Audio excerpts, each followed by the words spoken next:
Alright, you can go ahead and start the recap, Val. So after we dispatched an entire room full of bandits, we noticed a large fan shaft in a corner that drops deep into the darkness. Below, a wooden door down in the southeast corner and a long corridor after we opened said door. Turns out it's just a supply room. We're all annoyed, the cat's disappointed, and we go back the way we came. We enter a new hall that's full of 6 pillars. They're pockmarked, and there's an alcove in the northwest corner that we keep sending the goblin into, but he doesn't find anything and unfortunately keeps coming back.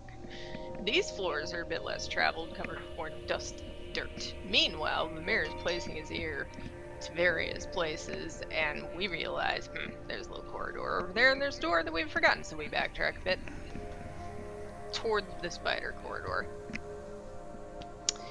Vamir again places his ear to the door and hears a bunch of voices, and Gothak and Tyrwin yell something about certain death, and they bash the door in, and gasp, it's a room full of bandits. We're all shocked, it's combat time, row, hiss, hiss. Tyrwin high-fives Gothak, yells, yeah, runs into the room, and we're off.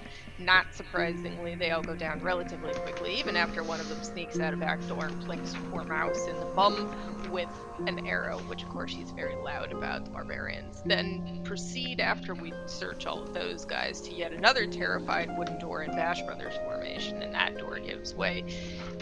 Because, well, the hinges were on our side, so, it turns out that they've just bashed in a door that falls out, and a bunch of skulls roll into the hallway, and that was very exciting. There was nothing good in that room, just skulls. The cat probably took one when nobody was looking. So, we continue down the circular hall and come to a dead end. Everybody in the party fails an investigation check, but Mouse the Goblin finds a secret door. All hail Mouse the Goblin. The room contains a throne with a green copper helmet, a protective visor on the floor in front of it, covered in cobwebs. The throne is made of the same. Damn it! No, bad cat, stay out of the chair. Of course he does, and he can't control himself. He claws the cushion, sits on the cushion, begins to purr. Tyrwin politely waits on Vamir's detect magic ritual while looking at the helm. Vamir determines there's no magic coming off of it, and so the barbarian picks it up, dusts it off, puts it on his gourd, and sits on the throne. Good thing, too, because he hears a click, looks up, and a hatch in the ceiling has opened in a tube-shaped shaft, opens up, and something flies out, plunking him on the head. And apparently that would have quite hurt. It's a short wooden stick. Leaf picks it up. It ends in a rune-covered object resembling a doorknob, and Vamir double-checks it. Lo and behold, it is indeed a wand of the divination school, and he identifies it as a wand of secrets. Handy. We return to the bone throne room and the door west of the throne. Another door gets bashed. The barbarians charge in quietly so as to provide some sort of element of surprise. Haha. The hall turns north and west, and we find a room with a rug, art covered in clowns. That's not a typo, there were clowns. And a folded wooden privacy screen. There's a young woman sleeping on a bed. And in an ashtray-shaped cup of some sort on the nightstand are a bunch of false vampire teeth. Here we go again, and in the corner stands a flesh golem staring at us. We all slip into the room very carefully, except for Mouse, who screams, "Oh shit," and runs out of the room because he wants nothing to do with that. And then Tyrwin begins his barbarian negotiation tactics, threatening to drive her before him. She claims she sings and dances and is on a gig. She lives down here. She performs in the theater up in Waterdeep, yada yada. Tyrwin's not buying it. He mentions Uktarl as her nemesis. She mentions Uktarl as her nemesis, and Leaf fibs that he's dead. Because I'm pretty sure we let him leave. Tyrwin mentions that when it's his turn, he intends to try to take her head off. Vamir doesn't think there's any reason for this to turn violent. Begun the murder hobo wars have. Tyrwin bellows, "You shall pay for your treachery, foul wench. That is your wyvern hall, these are your vampire teeth, and this is your dungeon lair. This is my bedroom," she counters, and he whacks her with his axe anyway after he rages. So then the goblin gets sketchy, and because several of us had readied attacks and various other actions in the event that sketchy golem went sketchy, all of those things happen. Poor Harriet shuffles off this mortal coil on the wings of an eldritch blast from Vamir, and we have to deal with the flesh golem. Tyrwin was real ragey at that point. Eventually he goes down again by Vamir's hand, and Vamir then lets his displeasure with the murder fest that had just taken place be known, and the chest in the corner ends up containing a disguise kit and some makeup and miscellaneous other things that an actor might possess, so... We return to a door off the bone throne room, and there's a tiny empty room with a transparent floating eyeball. It blinks, Vamir blinks, he declares sorry, wrong room, and closes the door. We walk away, there's malicious laughter. Leaf's like, what the hell? Yanks the door open, there's nothing there. Even the eyeball is gone. So we go back to the Hall of Warrior statues and go to that north door into a winding corridor that slopes gradually down, the one that we looked at before, and been like, maybe this takes us deeper. We shouldn't do this yet. The floor is cobblestone and rough, and we note that acidic smell, and then it turns to the east. Kitty friend sniffs the air and finds a room, and floating acid that defies gravity is up on the ceiling of the room, and there's a statue of a giant fish man thing in the room holding a stone box with keyhole. Leaf pounces into the room to try the stone key that we picked up previously in the keyhole. He pops key in, turns it rapidly, not cautiously at all, because, he's confident cat. The box opens, the interior is lined with thin sheets of lead, and it contains a dry, withered heart. Leaf grabs the heart and makes his way out of the room. No one desires to take that heart from the cat, so he tucks it into his pouch, and that's where we ended.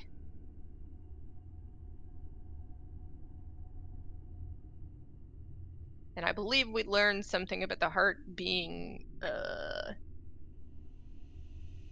taken out of one creature, and you can attune to the heart, and if you attune to the heart, then it replaces your heart, and miscellaneous other creepy things happen when you do that. Thus, nobody was really too keen on having it.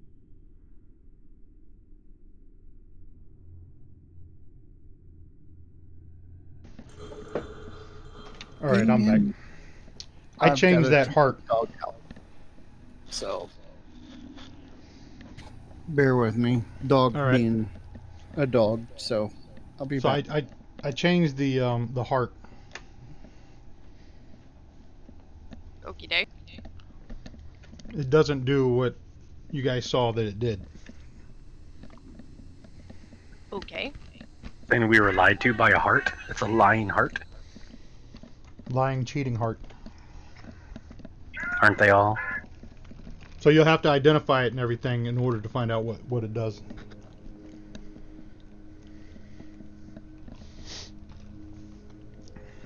But you guys are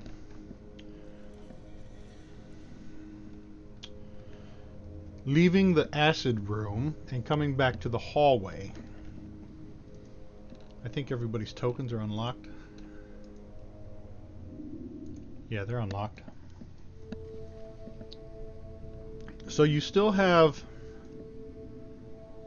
the 3 doors in the Manticore room that lead Yes, I further think we're west. speedrunning to all the unopened doors. That lead further east. I think that's a fantastic plan. There are too many tiny little dots moving around too many little places. Okay, where are you guys heading?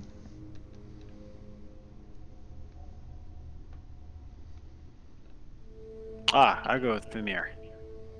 You going back to the Urktal's area? I will follow my Bash brother. I'll let you guys knock. We announce real loud. Hold on, who's still up there? That's Oswald, I'll move him.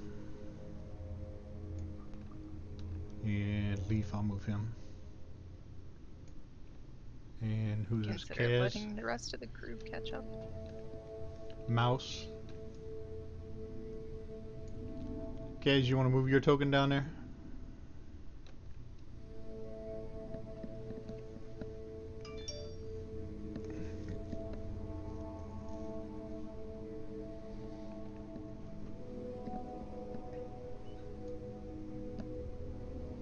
I moved you. Just because I wanted to zoom in.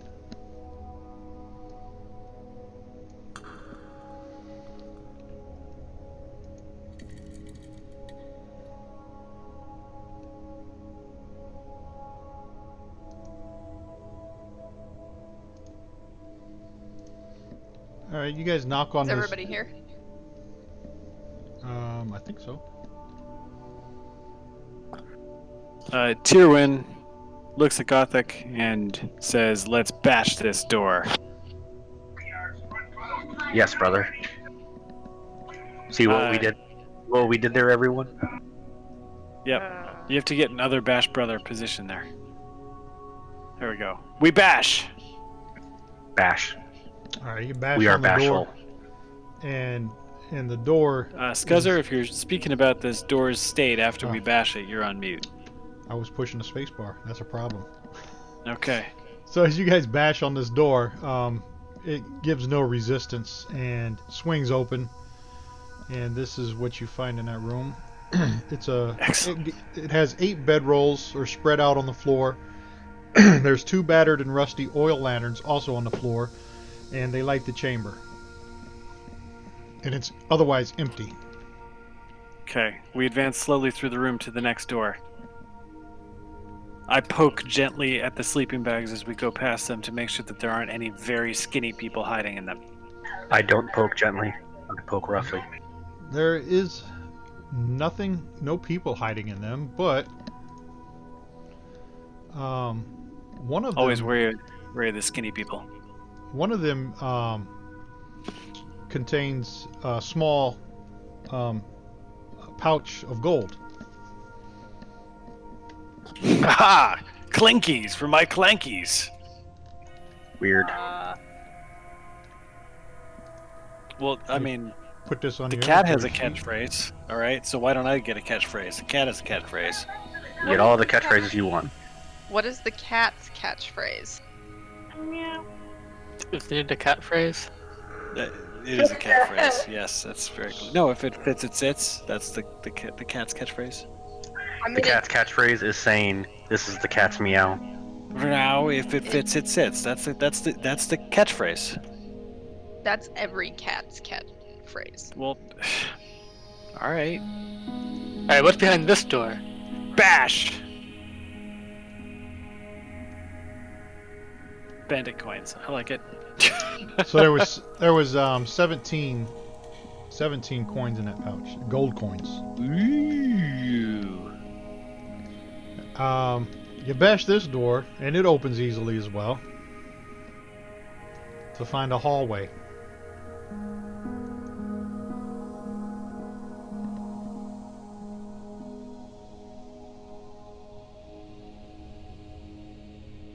Tally ho! My name's not Tally. Giggity. I follow my bash brother. At this point, we're confident that we've got whoever them is on the run. Also, wait, sorry. Segue, real quick, because I was gone last week. Did we use that new thing you found to roll for harvesting those manticore? No, nobody did. Ah. We should do whatever that thing is. We very much will. There's 3 doors We in there should you guys haven't back gone on through back. too. Yep. Where have we relocated to? You're to the Back to- left. Tarl's area. Yeah, you remember the bedroom where the stone key Yep. was and the 3. Yep. So got a totally dog thing to talk about. So for the entire recap, she's sitting on my feet, whining to go out, but it's raining. So we get outside and it's like, nope. Nope. It's wet. Not doing it. So dog. That's most dogs. When you reach here, you see that this hallway ends abruptly. Time to investigate again. I think Linda has the highest skill. The second highest. Kitty friend. Passive 17 perception. So I shall check the walls leading up to the dead end there. All right. Doing the kitty creep, sniffing the corners and the walls. Looking for the box. You're doing I must investigation. find the Right? box. Yeah. You want me to throw it in the tower? Oh. Yeah, there's nothing odd or anything about this hallway. Mouse! Where's the mouse?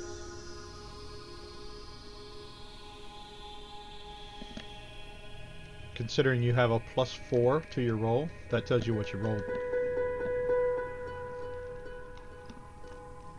Oh my god! Get that one out of the way early. But you're still positive there's nothing in this area. Yeah. Yeah, there's nothing there. Alright. So Cool. should we- Next corridor. This one. I want my mouse to check out the corridor. He's good at finding Heidi. Mouse is not. Mouse tells you he doesn't see anything. It just looks like a dead end to him, I have. and he's positive as well. Alright. So are we gonna do that corridor, or are we gonna go deal with the doors in the Manticore room that we didn't go through? Manta corridor. Manta corridor. Oh, but that's a different map. No, it isn't. No, it's just north of here. Yeah, but through the doors is a different map. Yeah, and the south is certain death. We should go south. Okay, I like certain death. It's adventure. I am was really certain hoping west-ish. I like that. Already blown my one, so I feel lucky now.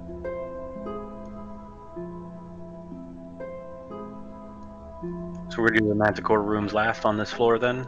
We're moving on? You get Oswald over here.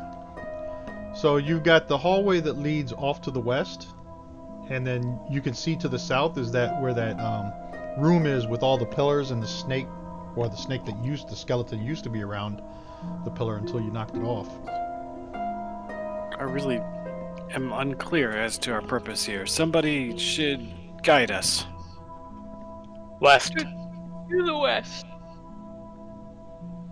It's a good song. Into the West. Mm-hmm. I don't know, I thought it was sort of pitchy. Oh, I love that song. Bash Brothers advance side by side. You can see down at the end of the hallway, it turns back to the north.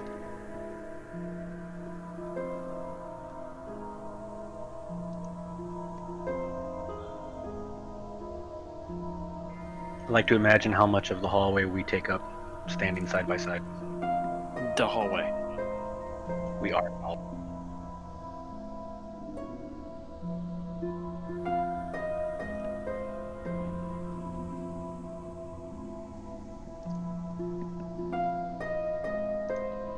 Alright,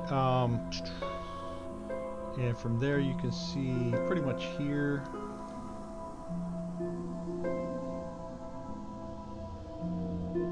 I just uncovered all.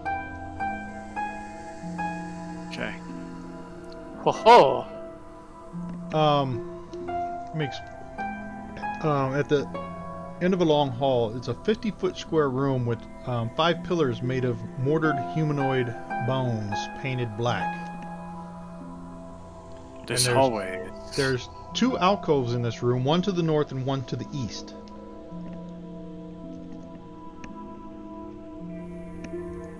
Hold on a second.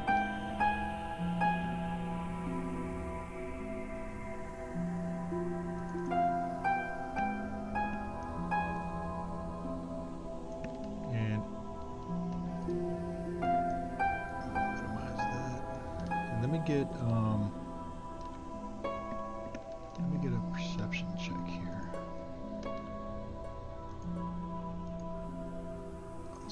Passives.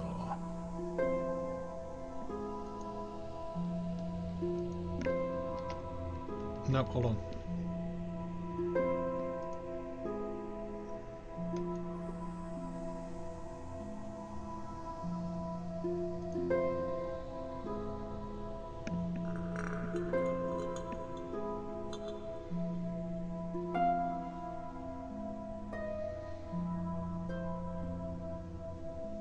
Wow.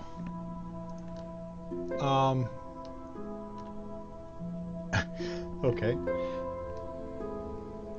I have a feeling that went poorly. Let me go back and look what I wrote. Okay. So, Tyrwin, you notice in the north corner from where you're at, you see a grell. What is it? Grell? And everybody else sees the same grell, but you also notice that over in the west alcove, there's another one.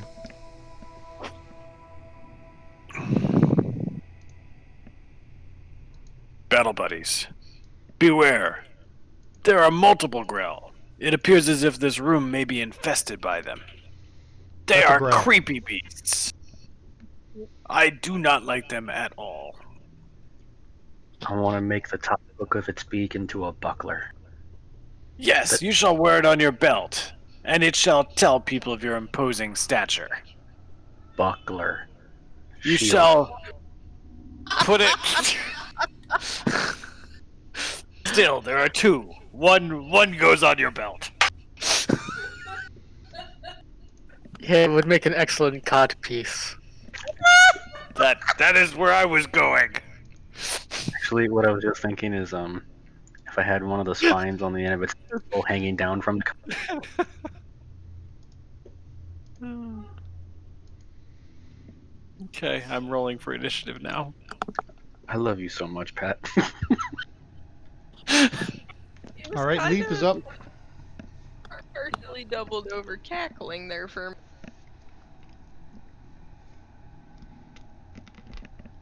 I'm gonna move to right there. Well, no, that won't do. So that's fine.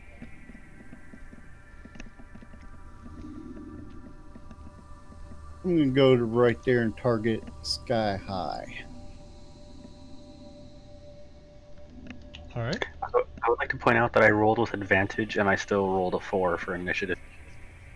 Right. Wow. Hey, it that's dropped a hit. 1. Yeah, it sure the fuck did. Or, best case scenario, it dropped a second too. And Oh, your it says which one you dropped. second arrow hits him. Drop a couple of arrows in him and pass my turn. I don't have the flag on me. I'll So put it Criv's up. there. All right, go ahead and pass it. Criv. It's nothing. Nothing. Okay. I'll Vermeer hex you for that one. with your hex. Every time Okay, it's your still turn, have it goes into Sirenscape.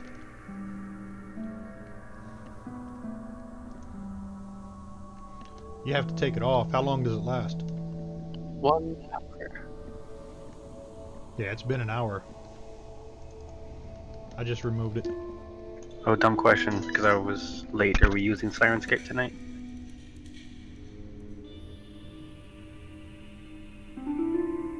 Yeah, Sirenscape is up and running. Okay.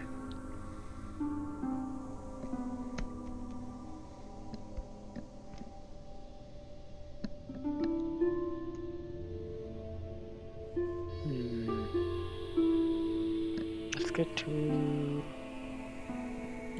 here.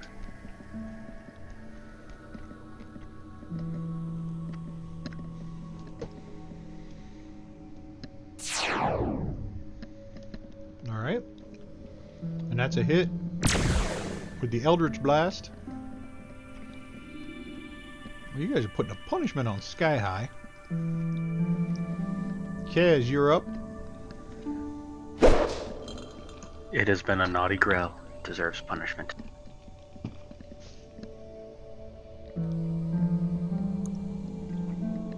This poor bastard might not even get to attack anybody. That's the plan. Especially a creature that looks like he's gonna suck your brains out. All right, Kaz moves to there. What if this was a friendly creature and it just wanted copious amounts of birdseed? I have a policy of avoiding anything with tentacles. Its brain's exposed. Surely that's painful. We must put it out of its misery. And that's a hit, Kaz. Oh, don't get me wrong. I like killing for the sake of killing. Minimum damage. Okay, he does get to attack. And he's going to...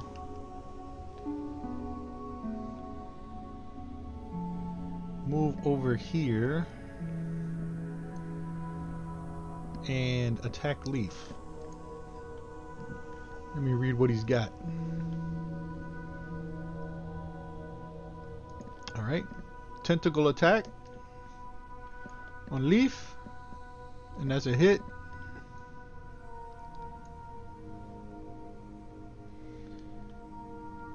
What's the Constitution?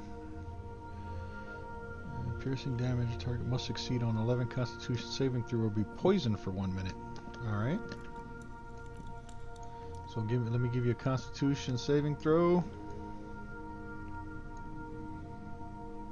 And it failed. So you're poisoned.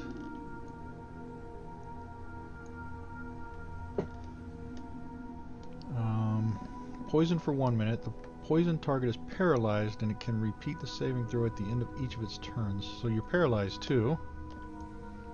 That's terrible. Bad kitty pose. Ending the effect on a success. The target is also grappled. Grapple. Oh, it's in the little tentacle things. Oh. Yeah, he's grappled and restrained. Well. Seems terrible. While grappling the target, the Grell has advantage on attack rolls against it and can't use this attack against other targets. When this Grell moves, any medium or smaller target that is grappled moves with it. Alright, so then he's going to make his second attack.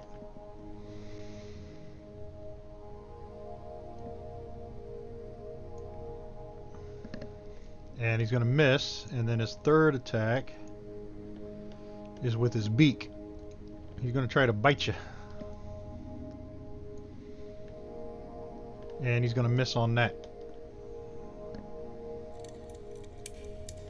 Oswald. Where is Oswald? That's Mouse. Oswald.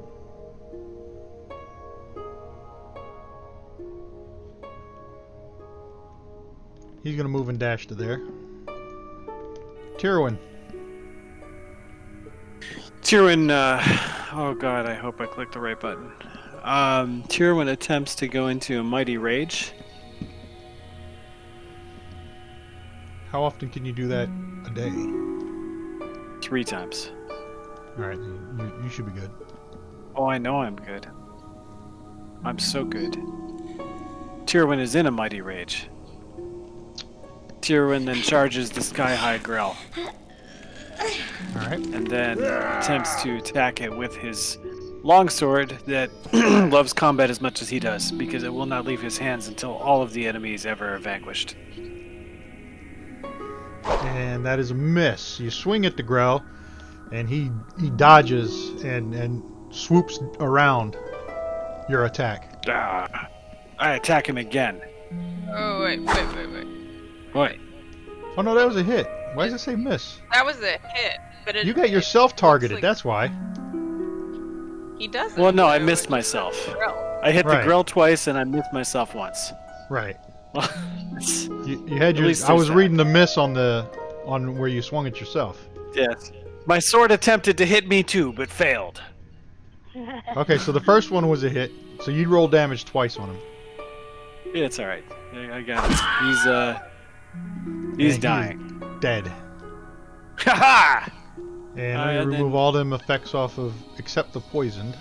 So Leaf Yeah. Tyrwin Leaf is continues- still paralyzed, he's still poisoned, but he's no longer grappled, and he's no longer restrained. Alright, I remove those two. The tentacles fall off. And somehow I need to remove 8 damage from myself. Hold on a second. So 34 minus 8 is Oh, you did damage yourself too? The accidental, like 34 minus 8 is 20. 8, 14, 6, 26. There we go. All right, and then Tyrwin continues his run. Yeah, I did. He's got 15 more movement points left. Continues his run towards the other Grell because he's ragey at it. And then he passes his turn. Mouse! What is Mouse doing? Is he going to advance? Yeah, I'm gonna put him into the room and spew 10, mockery 15, 20, at 25, Leaf 30. for being paralyzed. What's his speed? 30, okay, so, and he's gonna dash 30. To there. And he's going to tell Rain to get her ass moving. And the Grell is going to move, fly.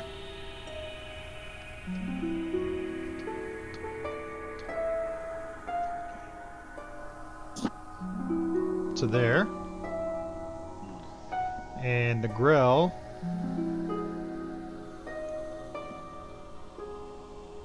Yep. The Grell is going to attack Leaf with his tentacles.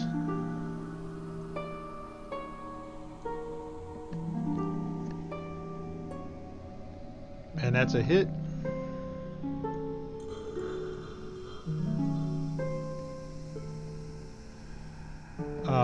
For 12, and he's going to attack one more time with his tentacles.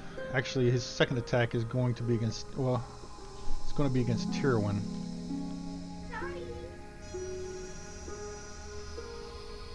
And he's going to miss horribly up on that one. Gothic, you're up. All right.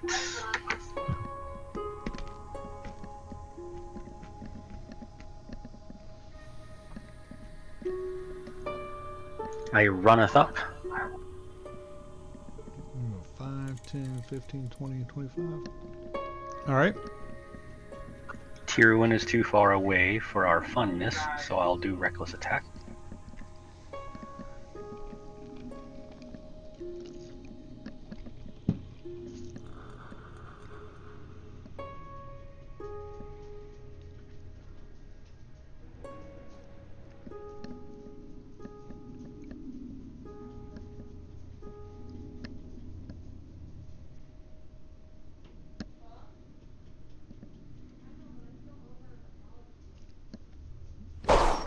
And that's a hit.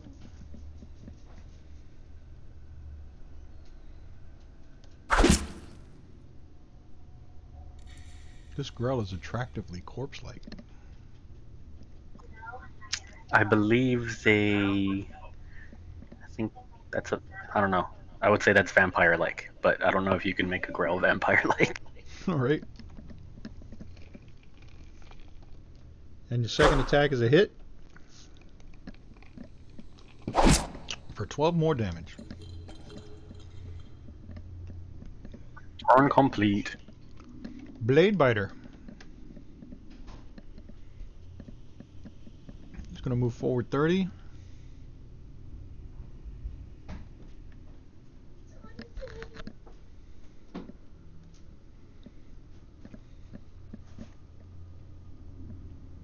And I shoot through / over Vamir and the cat, or Yeah, because the cat's not moving. He's paralyzed.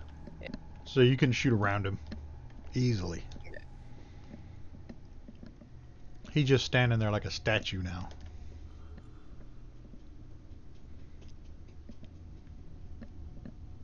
A furry statue. The only thing moving is his eyeballs. And that is a You hit. say purring or furry? Or both, really? Furry. Okay.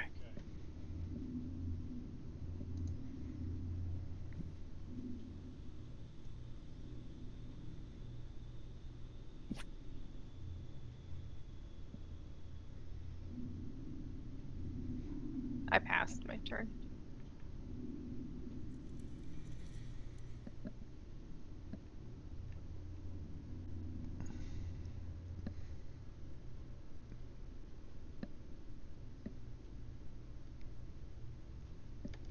Leaf is up. Constitution saves or no? Yeah, let me read what that says. Grell. Attacks.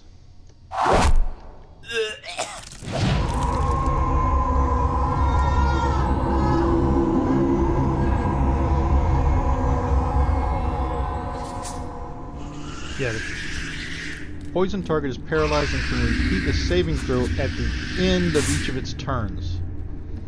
Yeah, so you can do the saving throw. Constitution save. Go ahead and give me a Constitution saving throw. You didn't make it. It's an 11. DC 11. Alright, so pass your turn. Kriv. Does nothing. Oh, I got that. You know what? I've got the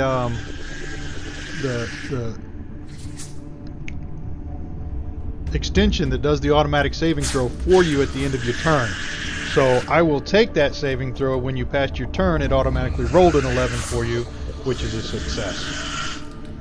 I forgot I had that. Okay. So I'm Kriv no is up. longer paralyzed. But Right, let me take that off. Kriv does nothing. Alright, Kriv does nothing. Vamir is up. Yeah, you're still poisoned but not paralyzed. Vamir misses, and then Vamir hits with an Eldritch Blast for 15. Kaz, you're up.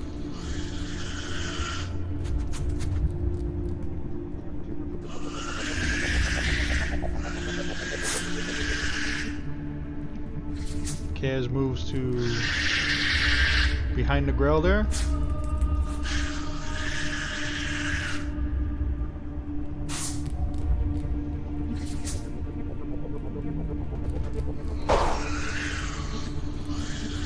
That is a hit. And you killed the Grell.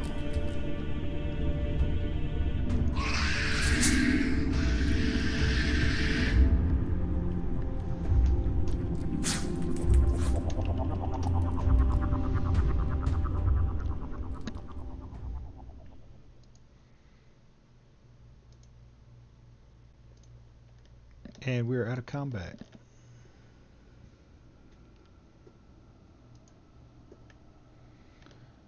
Let me see if there's any loot in here.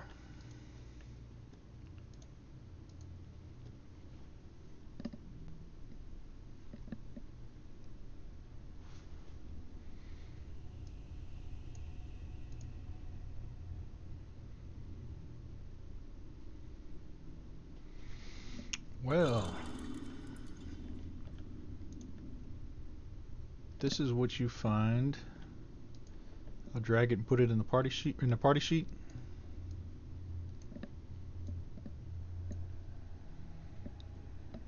Oh, you guys got a lot of stuff in there, so let me read it off to you. It's a banded agate, a blue quartz, cloth of gold vestments, a potion, a vial of red liquid that shimmers when agitated, and an unbreakable needle. That sounds like a challenge. 11 silver pieces and 24 copper pieces. I will put those in the inventory.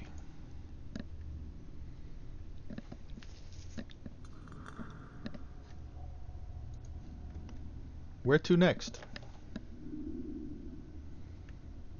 Come, mouse, to the room with the snake in the middle.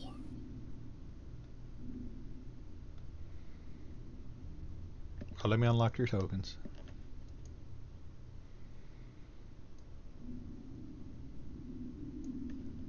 So you're going to move to the room with the mouse, or the room with the pillars.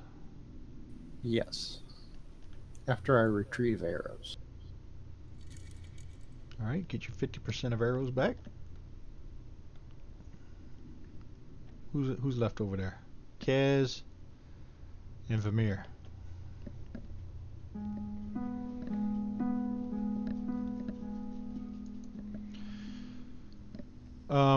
Do you need me to re-describe this room? Nope. All right. So, you see the bones of that snake skeleton that fell to the ground. The sign on the south wall that says "Certain Death This Way." And then you've seen that room heading off to the west. That's got a bunch of mirrors, 3-foot deep niches along the north and south walls. Then there's a torch stub. Blackened end of a burnt out torch lies on the floor in the middle of the corridor.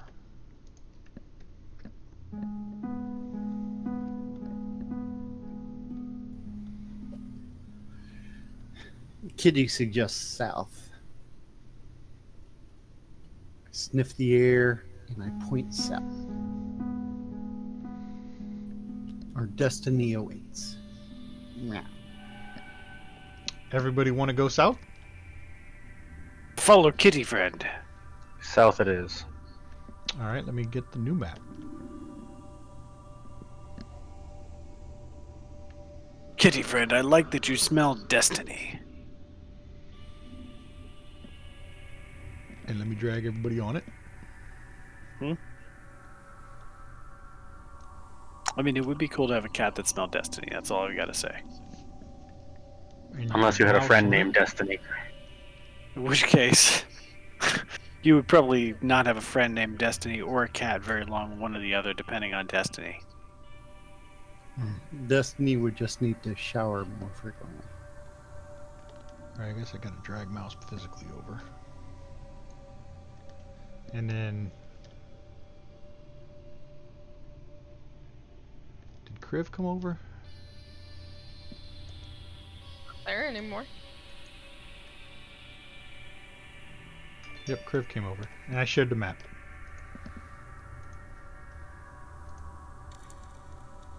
Ah, this map looks kind of familiar. Yeah, you were... That's the slanted room that you guys were in. Yes, sewer So- room. Go ahead and position yourselves in the hallway. I'll put mouse in the back. Unlock the tokens for you.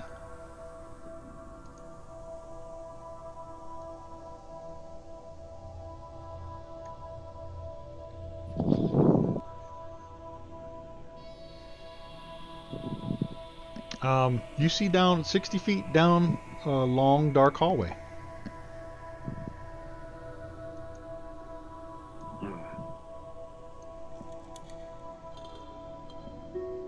I hold my sword up so that its lights the hall. Hold on, I gotta take this call. It's work. Uh-oh.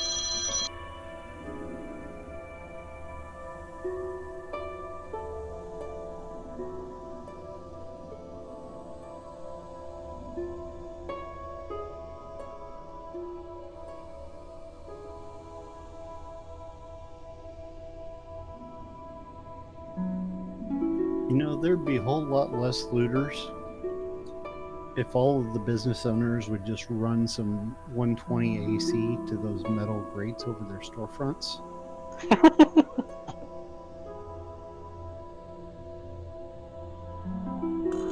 I'm just saying, the first few dozen people that ran up to try and break it down, yeah, they stopped trying to break. I don't know. I mean, that would be a... Maybe they wouldn't. It Well, would this be is true. I mean, look at the crowd. science. Let's figure it out.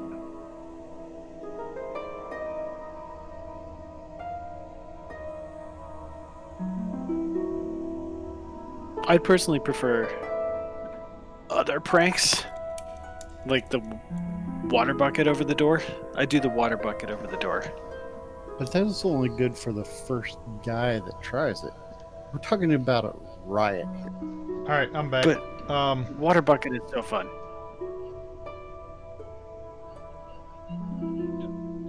skunk scent deployer. What's the verdict? Continue south.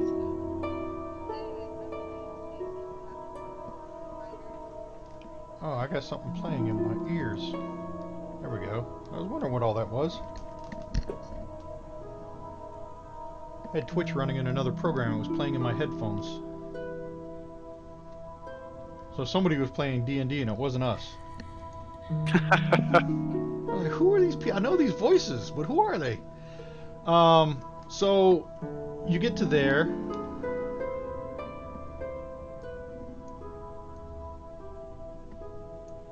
Let me shorten this up so I can see better. And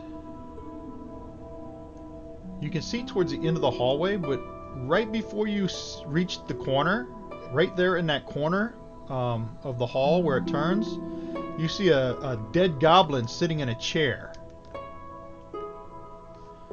And the goblin is like sitting in the chair, and you could see that his skull and face have been crushed in with like a mallet. And there's just like blood splattered on the wall behind him. And he's just sitting in this chair.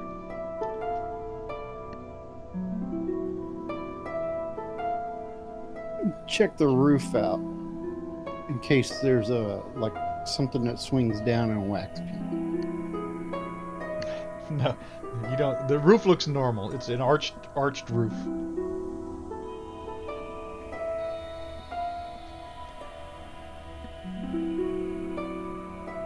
You don't see any signs of a trap or anything. This goblin definitely looks like he had his face smashed in by something or someone. Nice. Mouse, is this your brother? Let me get a Bruh. mouse down there. Bruh. He says, "That's no kin of mine. We're not even the same color green."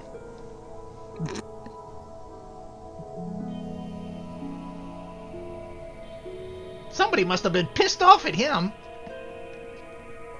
So Just Leaf, slide on down to the.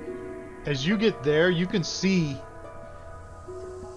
where that blood is splattered on the back of the wall behind the goblin from him getting his head crushed in. You see somebody wrote through the blood.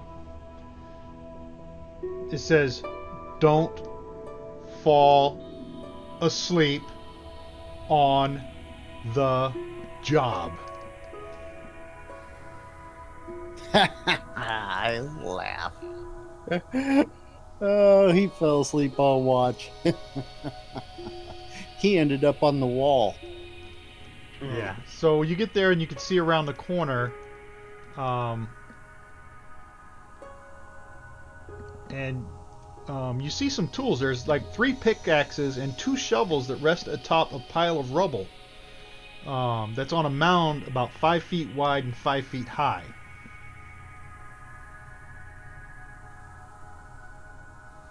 And you can see that the hallway turns to the south again over there.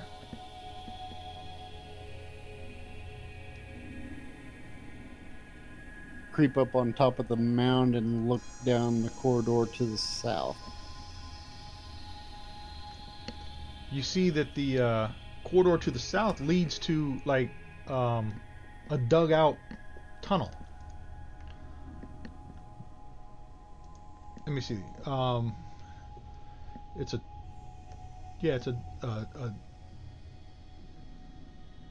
dugout tunnel from the dead end. It looks like the hallway was a dead end, and somebody dug a tunnel through that wall.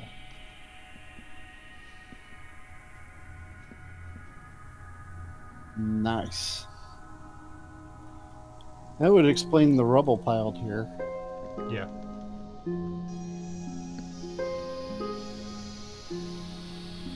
So yeah.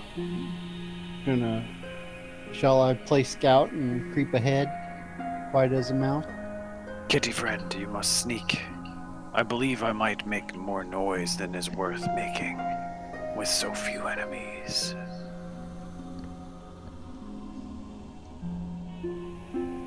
So yeah, I'm gonna go all stealth-like and creep ahead and scout, see if there is bad shit.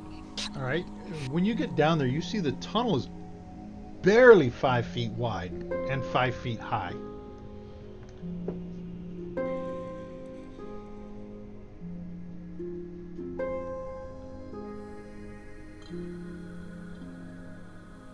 As you Keep reach- on. As you reach that point in the tunnel, you can see further.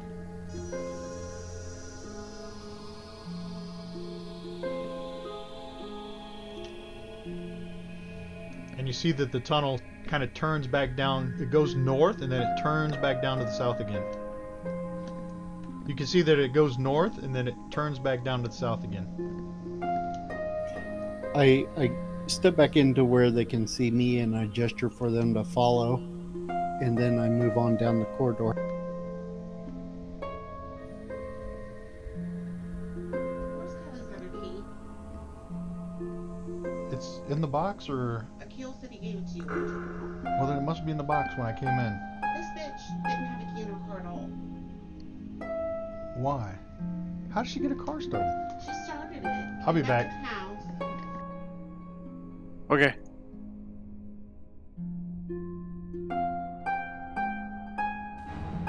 I'm surprised Tyrwin didn't make a dirty joke about the tunnel. I don't know. I got nothing. Haven't been in a hole that small since you were giving birth to. Something along those lines. I Or mean, is that it would too almost crude? be. I mean, Too have to crude. be. But you are a barbarian. You're a big guy. Yeah. I am a barbarian.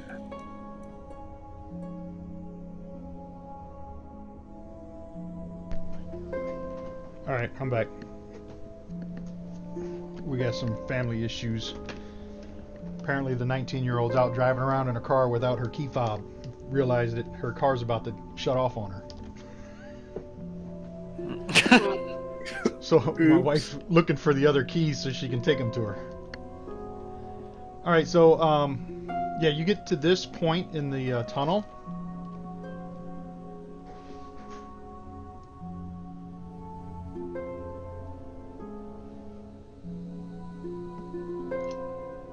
And it turns back to the south.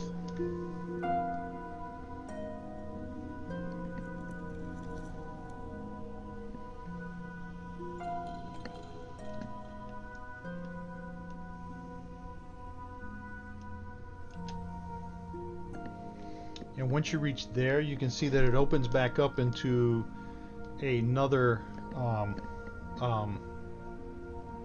natural, not a natural tunnel, but another tunnel that looks like a corridor.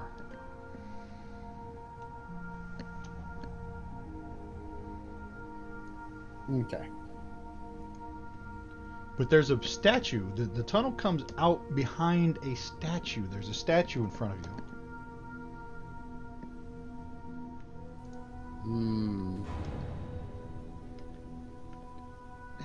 The statue. I don't know if it's sound active.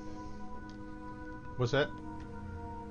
I don't know if it's sound activated, so I'm gonna go back and have everybody follow.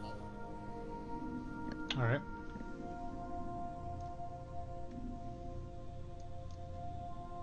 Of course we will fit. The walls will move to accommodate our stature.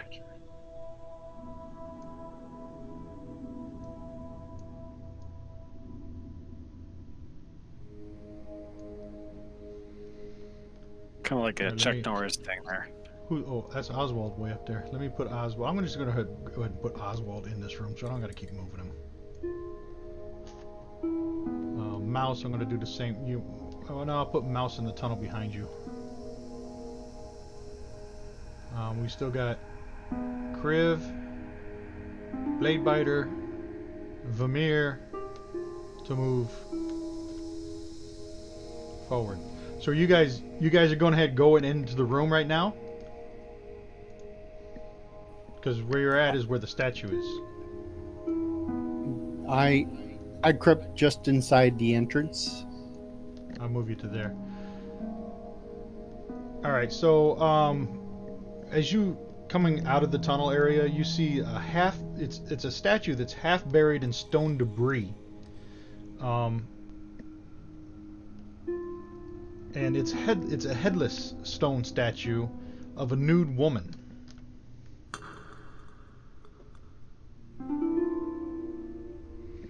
And there's like rubble all around the statue.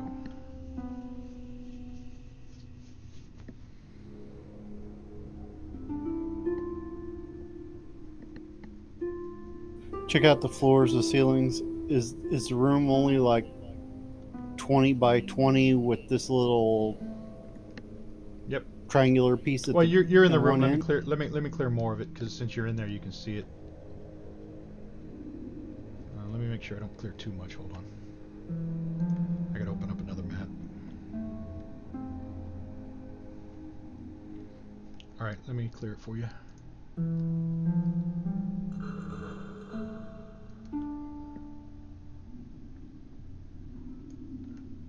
There you go. You can see towards the southern end, to the east, there's a double door leading to the east and a single wooden door leading to the west. And you're searching the rubble, is that what you said? Describe I'm again gonna what check you were out doing. this. I'm gonna check out the statue. Does I the mean, it's- rubble just look like it's parts that have been broken off and piled around it, or Yeah, it's loose debris. Looks like some of it might have been from the excavation. Some of it looks like it might have been part of the statue. And as you're looking around the statue and you're walking on some of this debris and you're moving it around, you noticed that there is like a stone head in the debris. You can see like the eyes. what does the head look like?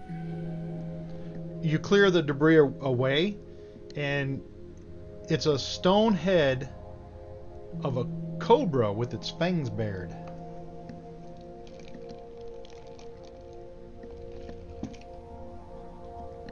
Odds that I know that this is a statue of a Yanti.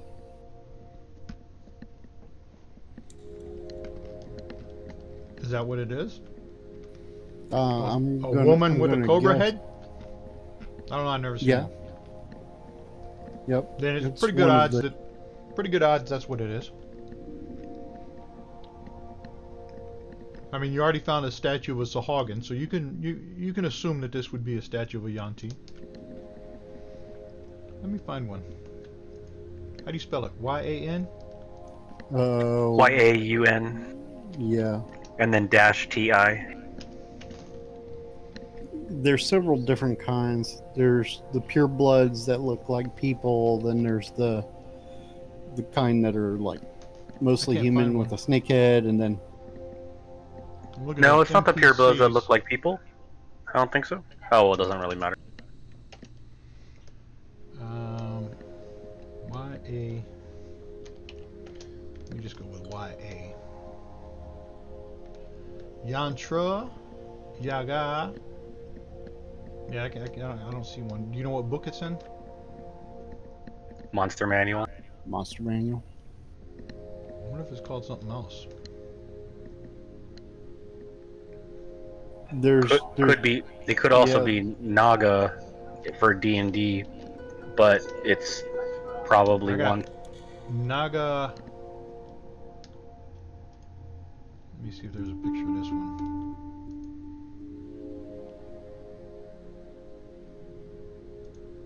No, there's no picture. A bone Naga. Naga is a dragon god from Mortal Kombat. Well, here's a bone Naga. It doesn't look like a human. It looks like a snake.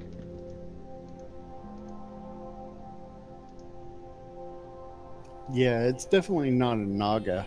It's a Yanti. There's different. Oh, Y-U-A-N. Ah. Here we go. Oh yeah, I thought that's what we said. I was typing YAU. Probably wouldn't. No, that's like a whole snake thing.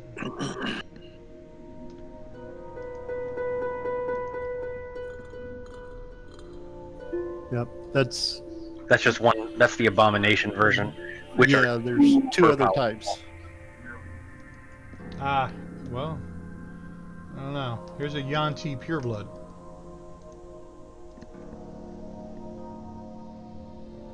It doesn't look like a cobra head. Nope, that's the playable race.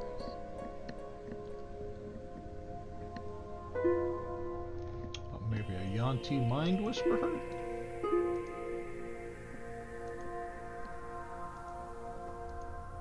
Well, heck, there you go.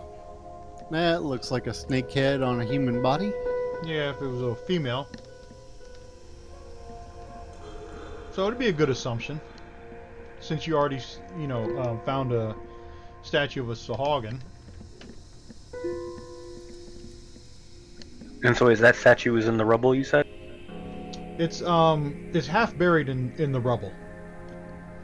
So like the rubble comes around it, and it looks like where they were digging out that tunnel, they've piled some of the rubble up against it. So it's about halfway up the statue.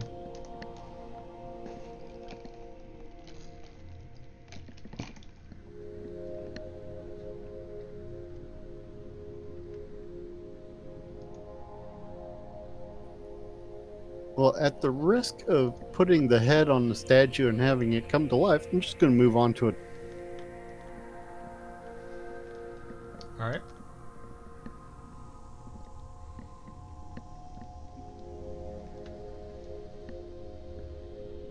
Mouse is going to push his way into the room and look at the statue and say, "Ooh, boobies!"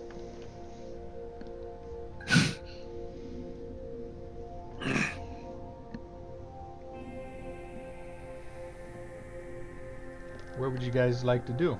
You've got a double door leads east, and a single door leads west.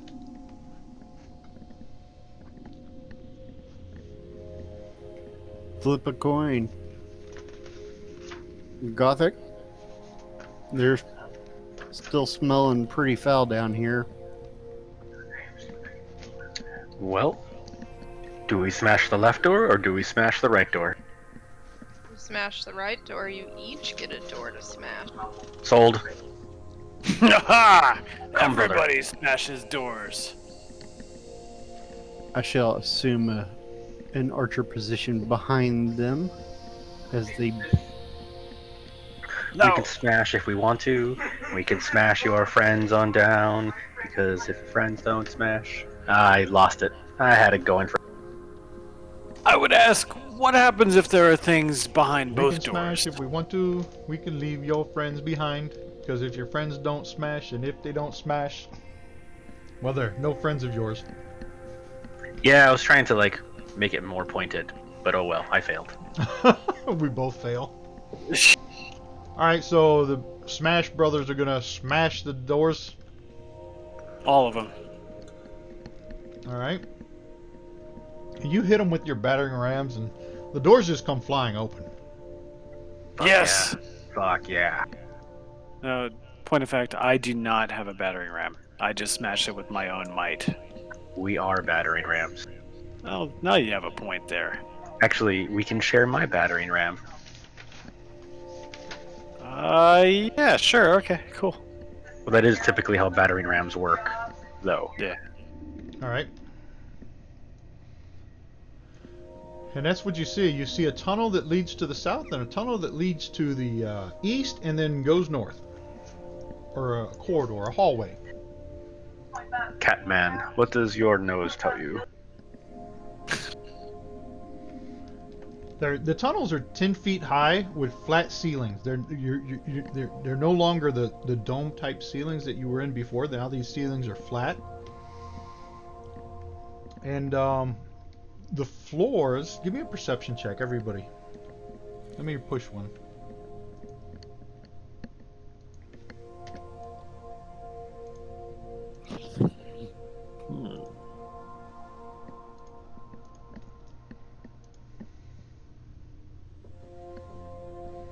Yeah, everybody.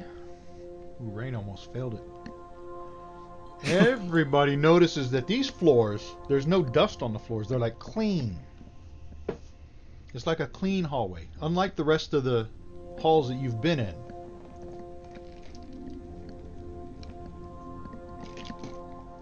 These floors have no dust on the floors, so you can't see any like foot tracks and stuff. I will sniff the air and point south. Down at the south end of that hallway, you can see on the wall like a sconce, like a light. It's like a candle on a sconce.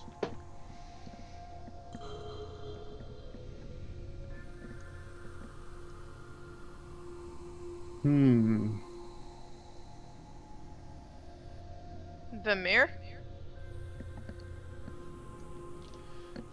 So as Lee Move down to the T and look both directions. looks both directions, you have night vision, right? Oh no, these hallways are lit. Yeah, they're. This is They're what you litty. can see.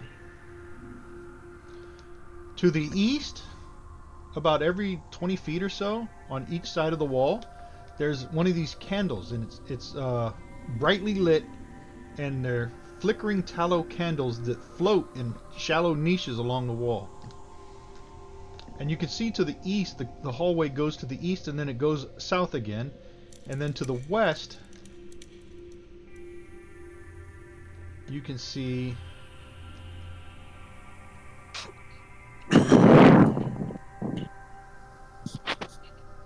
Hold on, I gotta do something different here.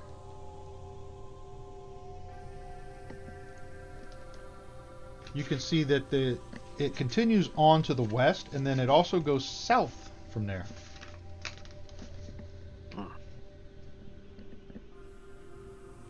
And there's a doorway where the hallway goes south. There's also a doorway on the north side of the hallway.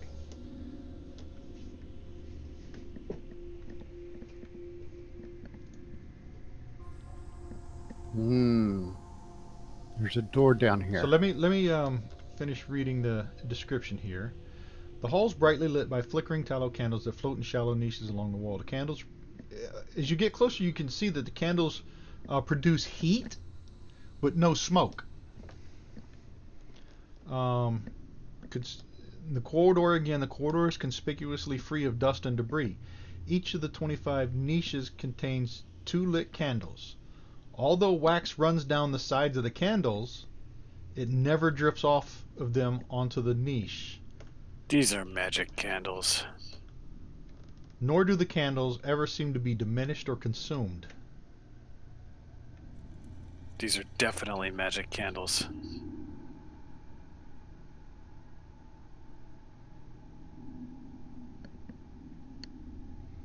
So that's what you see in that hallway. I suggest we head to the door. We'll proceed down that direction. Look ahead and south. And I'm trying to move quietly and stealthily ahead. His mouse is following you. Ranging as it were.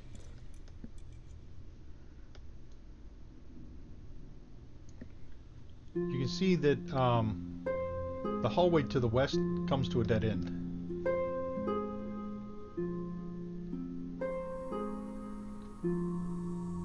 And you can see a little bit south from there.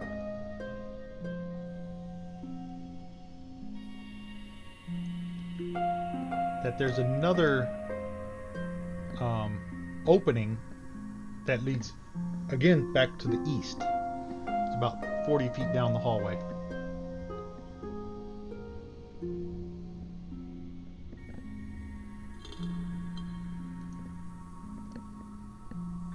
Gonna listen at the door. You hear absolutely nothing coming from inside that doorway. I shall step here and look at the door and smile at the barbarian brother. Kitty friend, we know how doors work.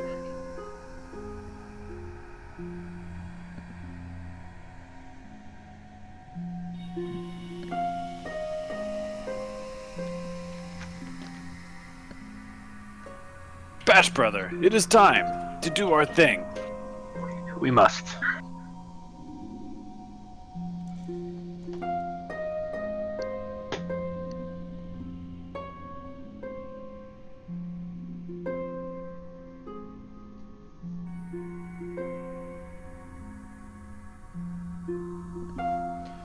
Alright, so, you bash this door in. Inside, you see, when you hit the door, squealing on its hinges, the door opens up upon a reversed room. A fireplace hangs from the ceiling, casting shadows across the den. Upside-down bookshelves teemed with ancient tomes, some floating in cold air. Opened on their spines, a high-backed chair is firmly set on the ceiling, its arms nicked and scarred.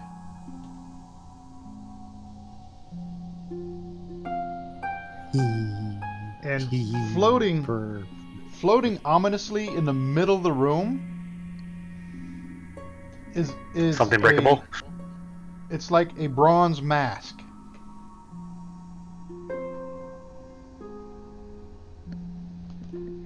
Kitty friend, that is odd.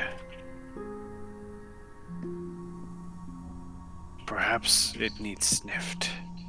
You know how many dates I've gotten that way. I'm gonna slide on into the room and try to figure out a way to sit upside down in that chair. Let me see if I can find a description of this mask.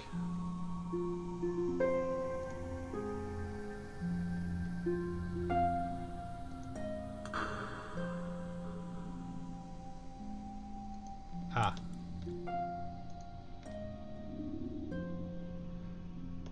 Yeah, it's a mask, and it's like a mask of an older gentleman with a long flowing beard, and it's bronze.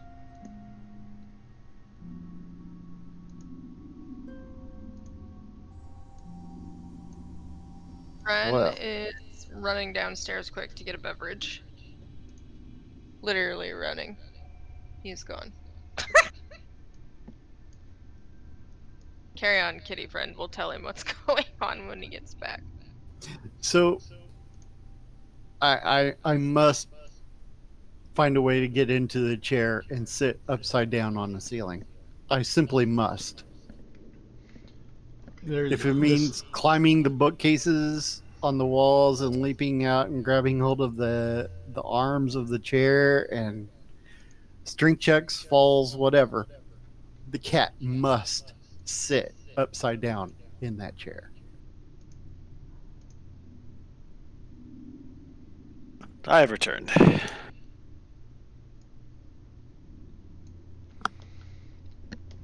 All right. The how tall is the room? What did it say? How tall was that room? 10-foot square room, so that means the ceiling is 10 foot high. Well, shit, I could probably reach up and touch the ceiling. I'm 6'5". So how are you going to sit in the chair that's upside down on the ceiling? I am going to Claws. use my strength and my claws and do the whole iron cross gymnastics thing and plant my furry ass on that seat. So you're going to reach up and grab the arms of the chair? Yep. As you reach up to grab the arms of the chair, your hands just pass right through it. Wow. Well, that was touch. It's always weird to hear a grown man meow and then hiss.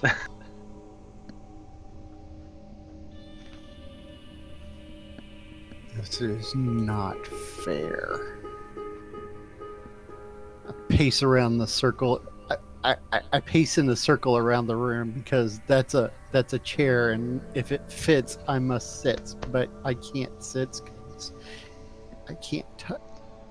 So as you're pacing around the room on the outside, you're circling this bronze mask that's just floating in the middle of the room.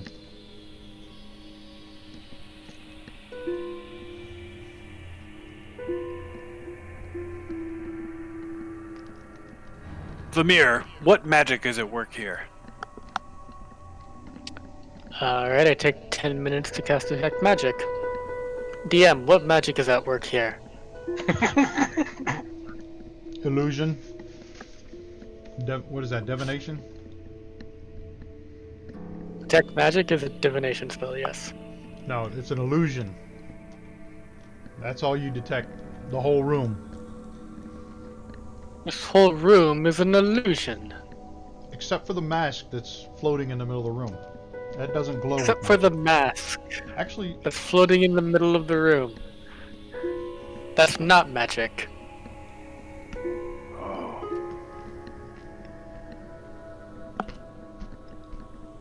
Is it floating on string? I have seen this trick once, where a man made a handkerchief go through a solid object, and it was but with string. Is this mask hanging with string? are you going to investigate? Yes. So Tyrone walks over towards the mask. And how you can just like wave your hand over the top of it? And As he- below it. I've seen this trick. He waves his hand over the top of the mask, and there's no strings. He waves his hand underneath the mask, and there's no strings. It's just This floating in the magician center is of the good. room.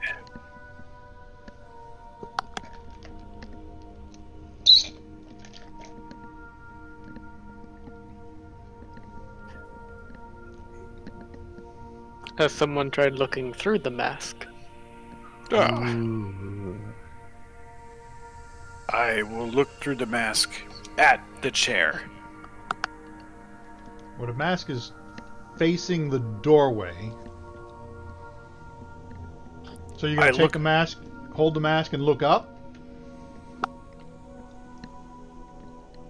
Every which way. So you grab a hold of the mask.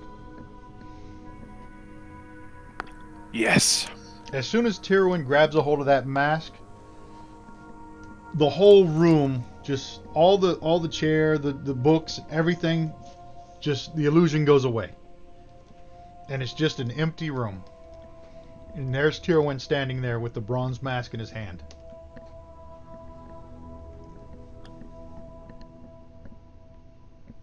I am confused. I'll put that bronze mask in the party sheet.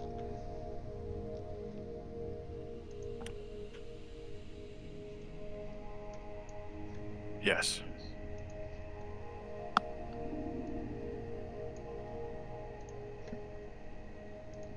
Alright, it's in there. Tyrone's standing in the middle of the room, confused as all hell, because barbarians just don't get magic. Really don't. Neither does the ranger. But we found something. It was our destiny. And creep silently to the... Alright, so as you get down there, you can see further to the south, the hallway continues and then it goes east down there, and it goes east where you're at here.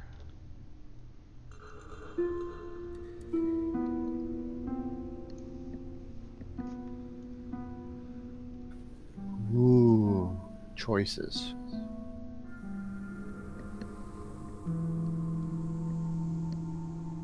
Come, friends. I will bring this mask. Perhaps it will become useful later. So Tyrone stuffs the mask in his pouch, in his pack. You can see that the hallway goes south from here.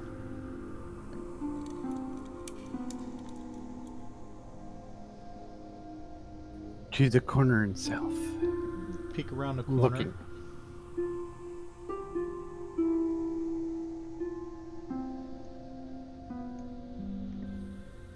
It goes south to a T, and you can go east or west from that point.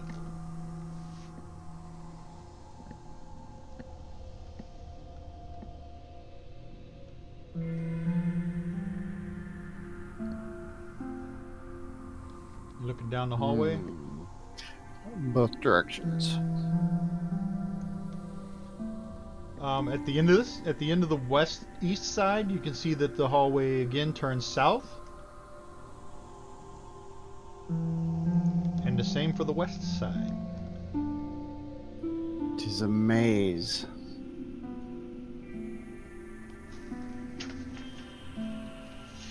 This way.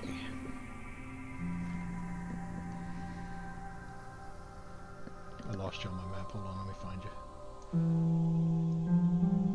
Alright, from there you can see the tunnel going south.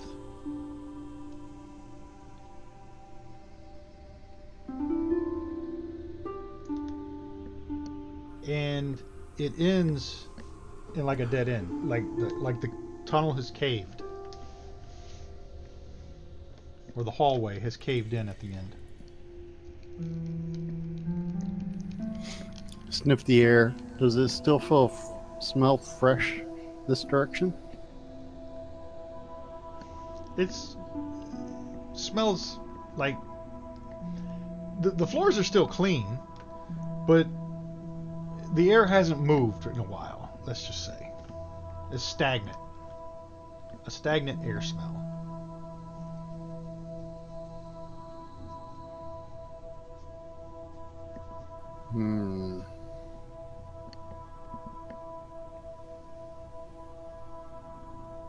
Move to the other end. And what you find at the other end is that tunnel also has a caved in.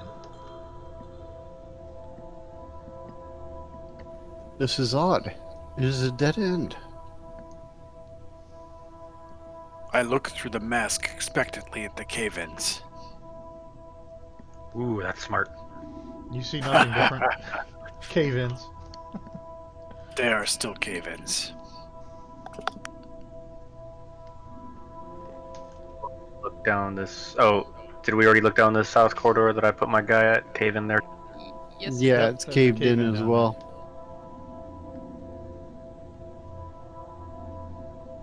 So yeah.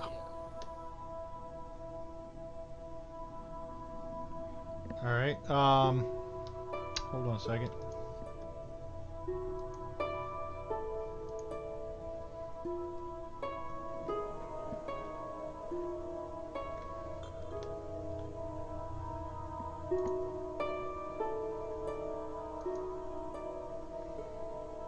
I believe Tier 1 was the first one there.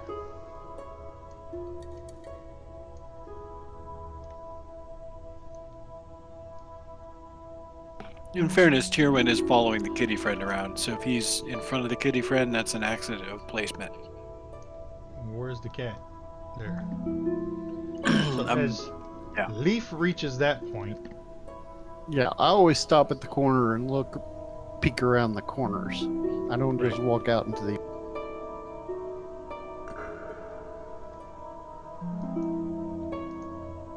why isn't this on here?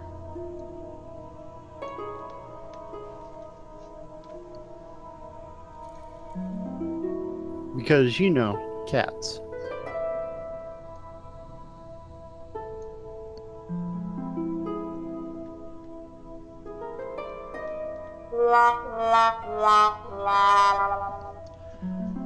You feel a breeze of something reaching out to hit you, and you jump back.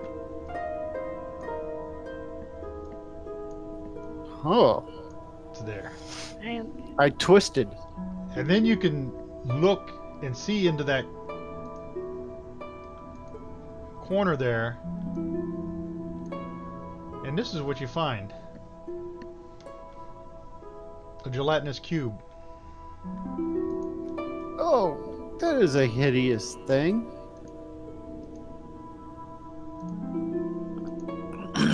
The cube swallows all in its path. Why do you think the hallways were so clean? Fuck. Hallister has placed this cube here to keep these hallways clean. Oswald, let me put Oswald. He would have been following you guys. Mouse would have been up here. Oswald just logged into Discord. Oh.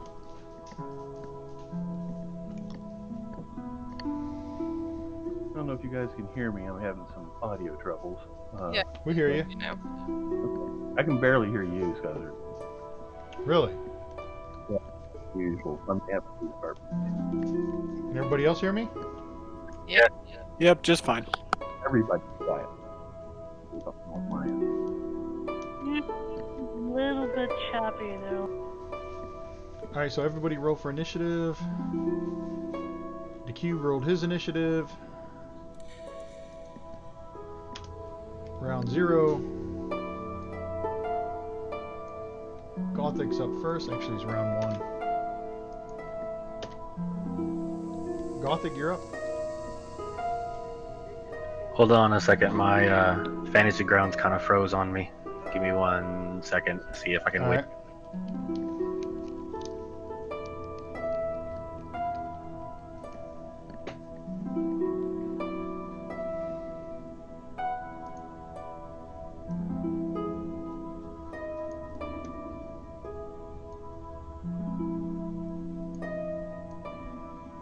There it goes. Of course, it freaked out on me, and then like it literally went away and came back. And so my fantasy grounds might be haunted. Good. So, the title of this encounter is Ooze Your Janitor. Excellent. That's awful. Ooze It's- Your Janitor. It's kind of catchy. Okay, Gothic is up. All right.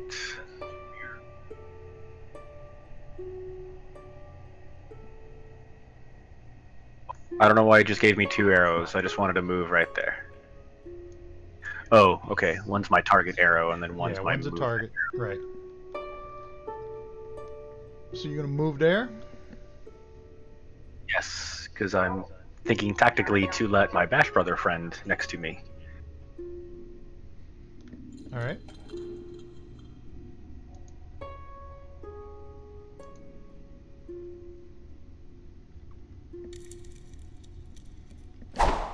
And that is a hit.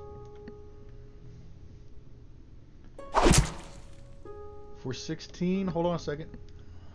Oops, my bad. Let me see. That's slashing damage, right? I think the ooze splits. I don't think gelatinous cubes do. Oh, the cube, yeah. Let me read it real Oozes, quick. well, I know some oozes do. I don't know. I don't remember which ones do and which ones don't. No, it doesn't mention it. I don't see anything in the description that mentions that. So, go ahead. The second one was a hit too. Alrighty.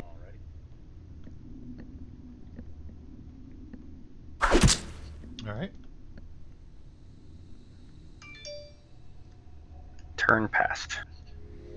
And Mouse is gonna say, "Oh no, fuck that!" And he's gonna back up. Oswald, is Lambda? You coming in, Lambda? I'm trying. All right, so I'm gonna go get some water while Lambda logs in.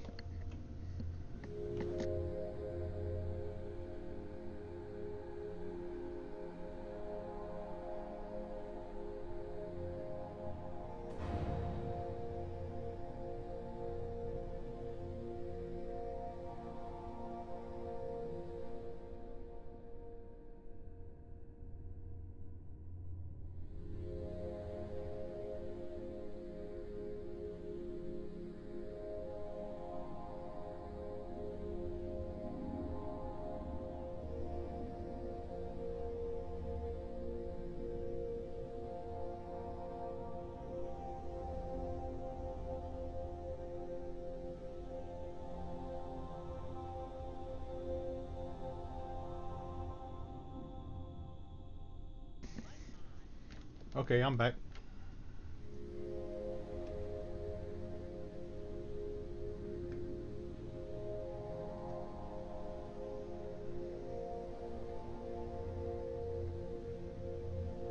Somebody say something. Hello? Ooh. You're up, Lambda. I'm probably gonna have to re-push the map because we gotta put on a different map. And there you go.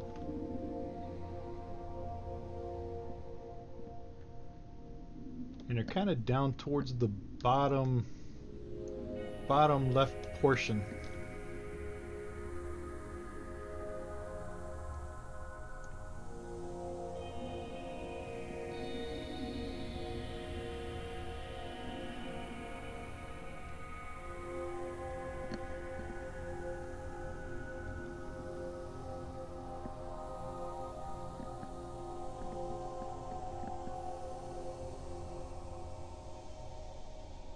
I went in search of Skittles, but there were no Skittles to be had.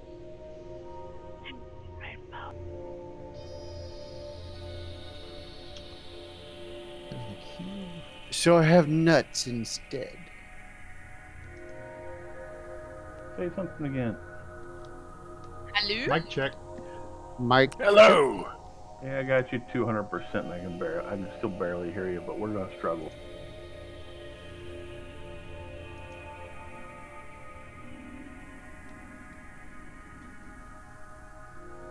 I'm just turning everybody up to figure it out later.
Ooh.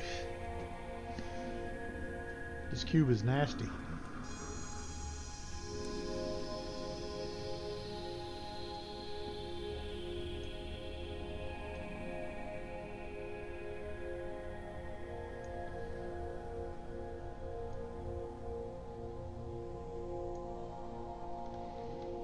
That's a hit. For 9 damage.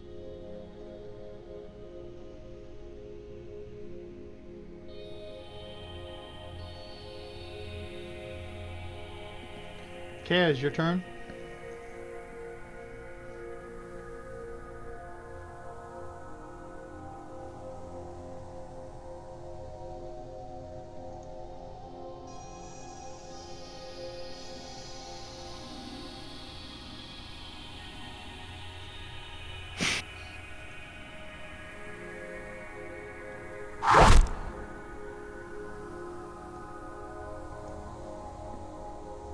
Moving down. Which one? Where are you? Where are you? Where are you? Kaz. Found you.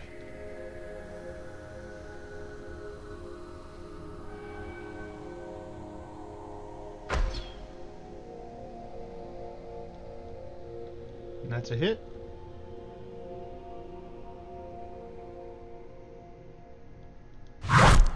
Oof. That could be better. Alright, the cube.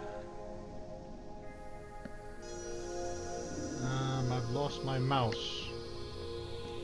Hold on. He's back at the end of the hallway. Well, we're speaking of things that take care of mice. You're 6'5" cat? Sometimes I gotta unplug my thing and plug it back in. Alright, so the gelatinous cube. What is he doing? He is going to move forward 5, 10, and then north 5. So he's got 15 feet of speed. But as he moves, he engulfs objects in front of him. So when he moves, the creature in front of him has to make a DC 12 dexterity saving throw. So the first one will be Gothak.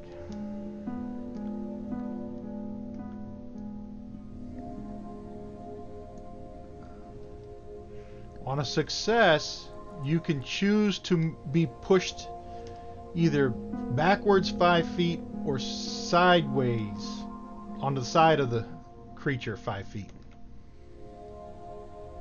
So in this case, you're going to have to go back 5 feet. Because if he's moving forward, going sideways, you're still going to be engulfed. Okay, so I go So I'll backwards move- 5 feet. I'll move you back there. And he moves there. Now he's going to move another 5 feet forward. So the saving throw goes to Gothak again. Kaz won't get one because she can't move anywhere.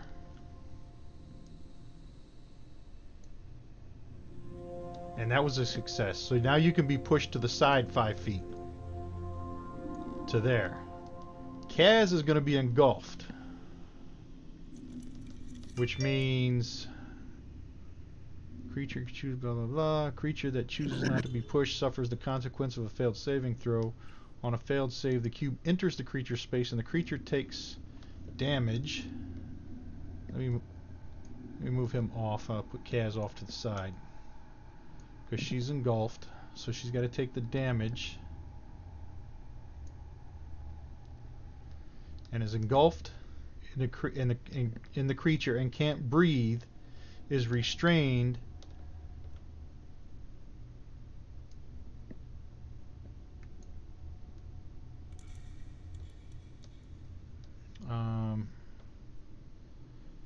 Restrained and takes 66 acid damage at the start of each of the cube's turns. Alright, so that effect is on Kaz. Okay, and then he's going to move the 5 feet north, and that is the end of his move, so both Leaf and Gothak get the saving throw. Leaf's is a success. Gothak failed. So Leaf gets pushed back 5 feet. But Gothak gets engulfed as the cube moves forward. So that means Gothak takes the damage as he's engulfed by the cube, and he's restrained by the cube. And then the cube makes his attack against Leaf, which is a hit.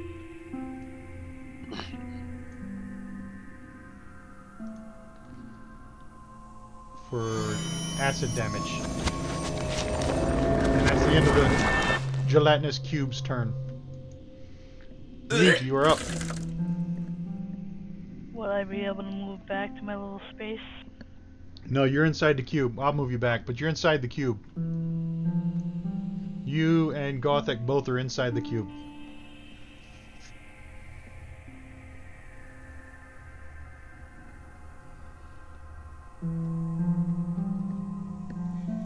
I'm gonna pull out the flail and I'm gonna go to town.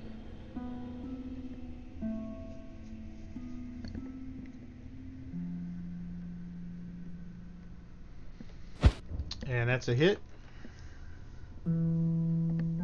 Why do I have disadvantage? Because you're still poisoned. that only lasted a minute, right? I mean, surely we've It done 10 says rounds worth of stuff. duration 8. So yeah, it would have been a minute because if there's because the duration would have been 10 rounds and there was 8 left. All right, so you still hit. I took it off. Thank you. Thank you very much. For minimum damage. And then I will swing one more time. And that's a hit. He's not hard to hit.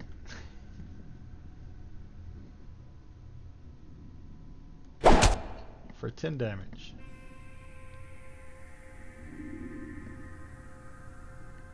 And then I am going to... Yeah, I'm going to back out. Alright, then he's going to get an attack of opportunity. Let me drop that one.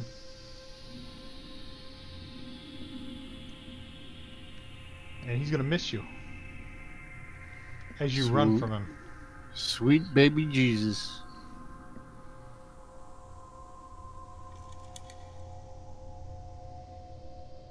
You pass your turn.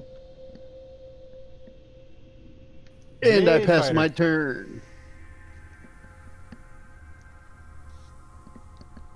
Suppose I'm gonna shoot that thing.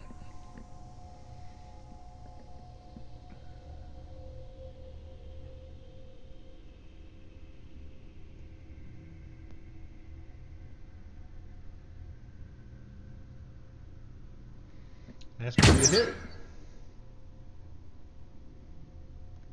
And that is enough to stop that cube, and it like liquefies and runs across the floor.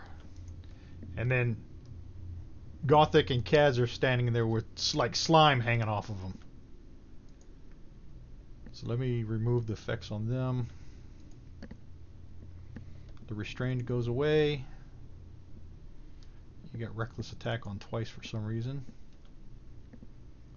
Kaz, restrained goes away.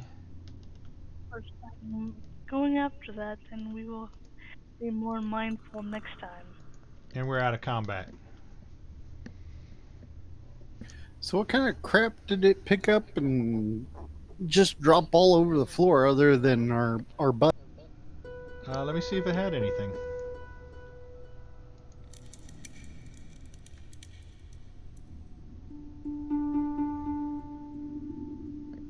Not much. It had 12 gold pieces in there. And I'll put it on the party sheet.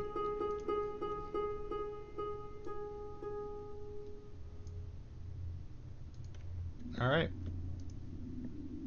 Where to now, folks?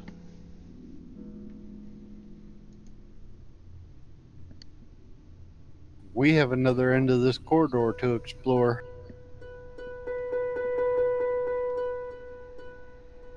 I'll unlock the tokens. Alright. So you guys move over there. I'll move mouse over there for you.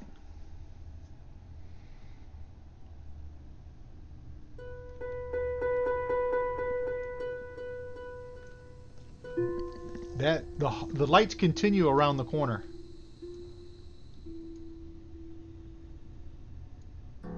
I can cast CLW at second level using a second level slot, right? What is CLW? Cure light wounds. Yeah, you can cast. What's it say to if Or you cast cure it at a higher? sorry. Cure wounds. What's it say when you cast it at a higher level? Increases by a D8 for each slot above first. Yeah, you can cast it whatever level you want, as long as you get the spell slot. Yep, I've got 2 slots, so I'm going to cast it as a second level.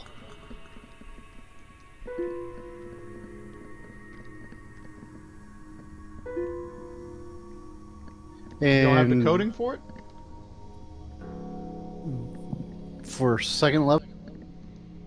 No, you have the coding on your sheet. Yeah, I just rolled the D8 twice.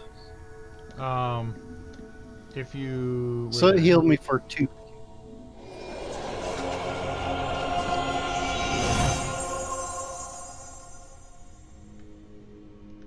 Oh, yeah, that was a delay. So it already applied it to you then. You just clicked it twice. That's fine. Well, that sucks. Yeah, For a that second is. level slot. Wow. That's just like 2 burn points it. of healing. Burn my Yeah, spell your, slot. your healing skills are not really great.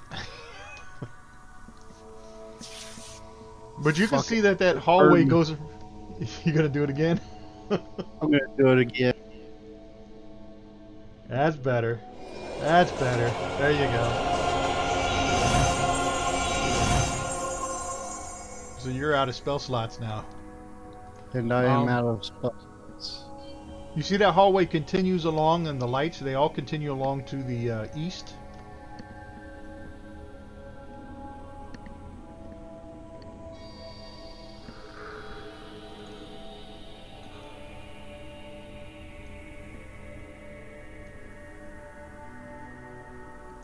Check, creep up, and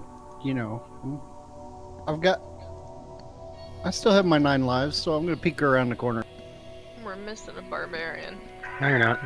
Peek around the corner, and you see that hallway leads down to the east and then back to the north again.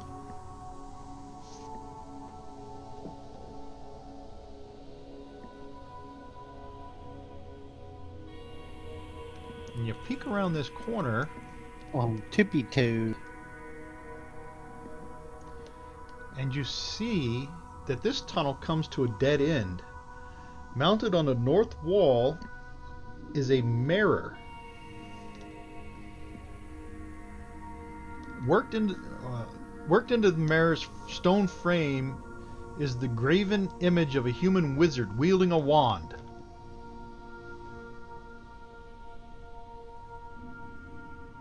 I put on the mask and I waddle up to the mirror and I admire my physique.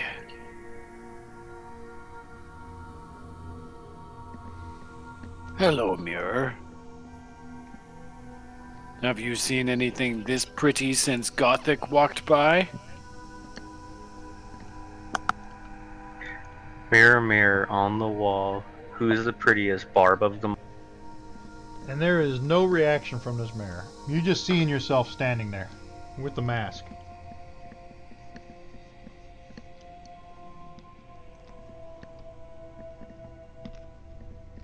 It's a dumb mirror. I'll look for any etchings around the mirror or command words or something. The only thing you see is the stone frame has graven images of a human wizard wielding a wand.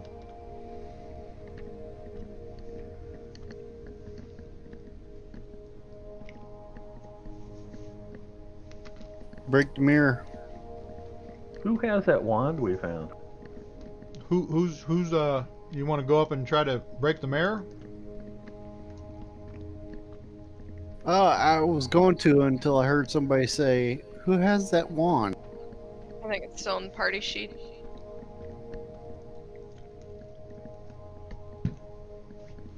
Is it still in the party inventory? Yeah. What was the wand? The Wand of Secrets.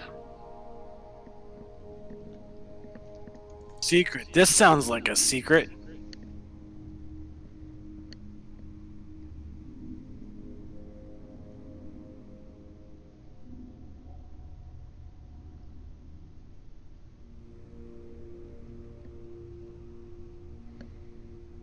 Alright. So you're going to try to use the wand? It's got 3 charges, right? Yeah. The wand has 3 charges. While holding it, you can use an action to expend one of its charges. And if a secret door or trap is within 30 feet of you, the wand pulses and points at the nearest one to you. The wand regains 1d3 expended charges daily at dawn.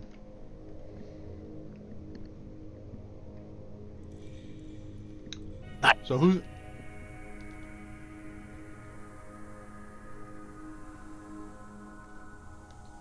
Does it have to be? It doesn't say you have to be attuned, does it? No. So anybody can use it.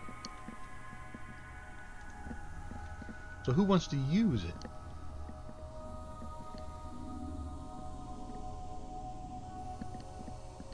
You need to tell me where you're at when you use it. Suggested it. I'm moving it up and I'm standing in front of the mirror. All right. Oswald stands in front of the mirror with his wand, and he asks the wand to show him the secret door or trap. And the wand kind of vibrates in your hand, and then the vibration just stops. It doesn't point anywhere.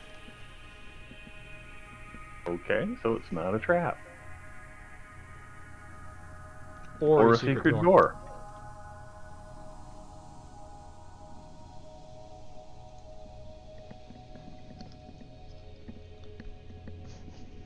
Done with my idea. Next. Good Move idea. up and see if the mirror swings in either direction as a door. You do an investigation, and you can see that this mirror is firmly attached to this wall. It's kind of like it's part of the wall. It's built into the wall. Touch the mirror. You touch the mirror, and you pull your hand away, and you see your fingerprints on the mirror.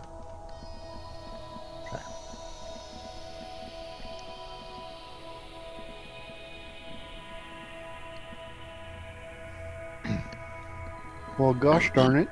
Let's go back to the other hallway. This is a and see selfie what else is opportunity. down. Do we want to cast Detect Magic on this guy?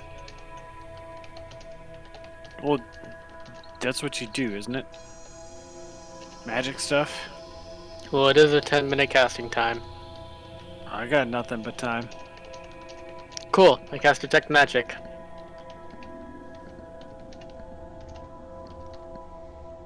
Ten minutes goes by, and your detect magic, just this mirror just glows. Any particular school?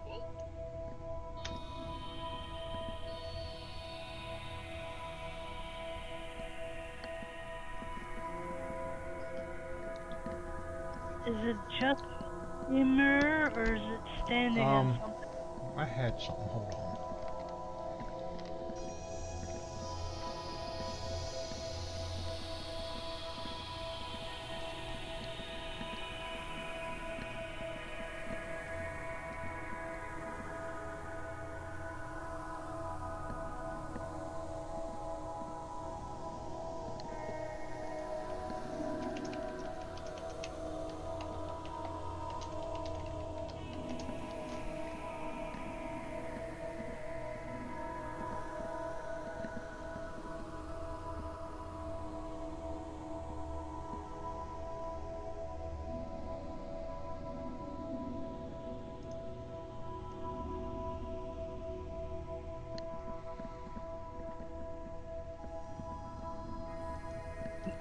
It's this glowing mirror that doesn't respond to the guy in the mask. Trending towards a puzzle, aren't we?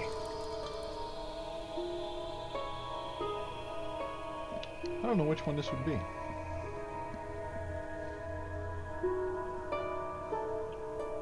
If you want to whisper it to me.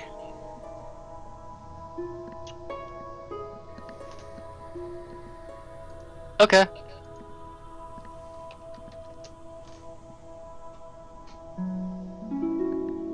That would be conjuration. So that's what it is. Okay. Guys, I don't think we're ready to handle this. When you say ready, my blade is always ready, small man. Yeah, but I think you're gonna need about 3 times as many hit points.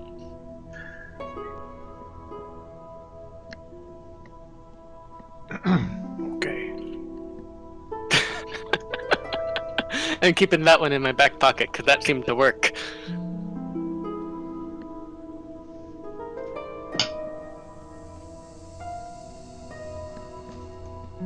I suppose we should go to a different place. Sounds good to me. Other hallways. I moved to other barbarian. We look alike. We must find other places to smash and break. General thoughts.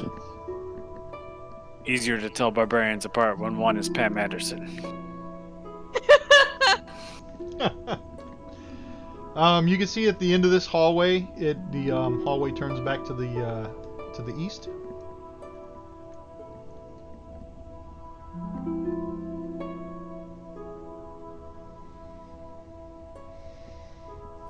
I'm definitely going after the barbarians. So what do they see down this hallway in front of me? What do my muscular eyes see? Down the hallway. Look, You see down look the with your hallway, muscular eye. there is a opening that leads north, and then there's an opening that leads south further down.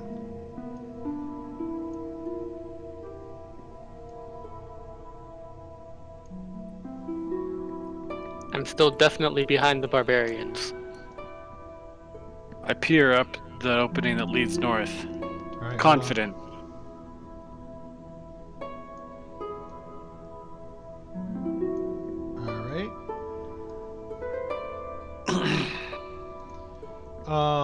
There's a bas relief carved into the back wall of this alcove.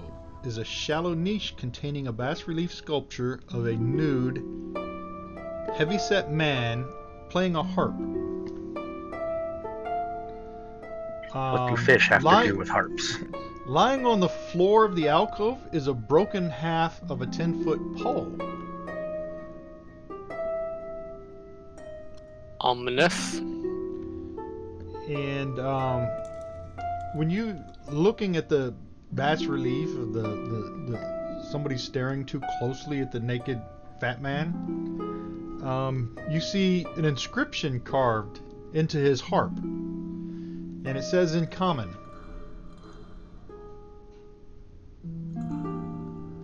"Gaze upon me with bronzed visage, and secrets shall I reveal."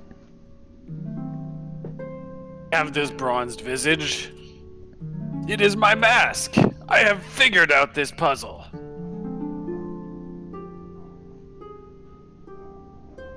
Does he mean him, or something else? Because Just I'm put the mask gazing. on. I'm gazing super hard.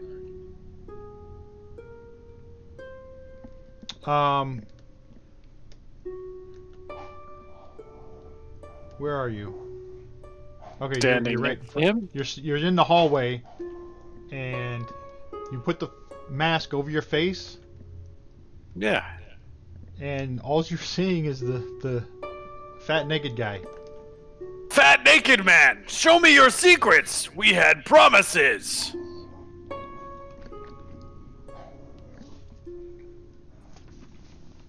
Maybe you need more of a tan. I am so meaty. I do not need tanned. Or maybe you need to go in the alcove. I go wherever I please.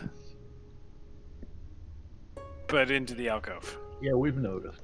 Yeah, okay. So everybody's standing there watching Tyrwin step into the alcove, and he disappears. I am so invisible. Tyrone? Where'd you go? Can you hear us? Nope. I don't know. Nope.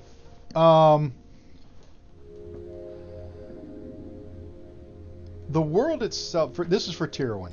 The world itself shrinks to a gloomy realm that stretches on in cold stone pastures as far as the eye can see. Upon a freestanding wood wall hangs a portrait of a wizard whose eyes shine with madness, and below sits the same man, rendering a tome in his high-backed chair. The wizard looks from his tome and smiles. And then he says, "Well, don't just stand there like a boob. 3 questions of this lair you can ask. Twice will the answer be true, and once false.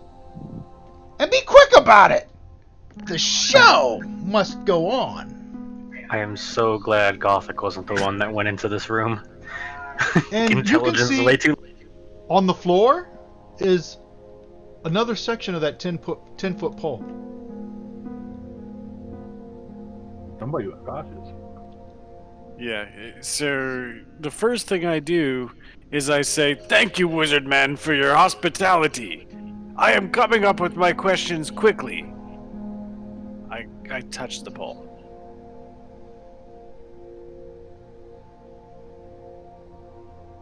Can I pick up the pole? Sure. Okay, I pick up the pole. It takes Wizard some practice, man. but you'll get used to it. Yes. Wizard man, we are attempting to find great treasure. Where in this dungeon is the greatest of treasures that will bash the hardest?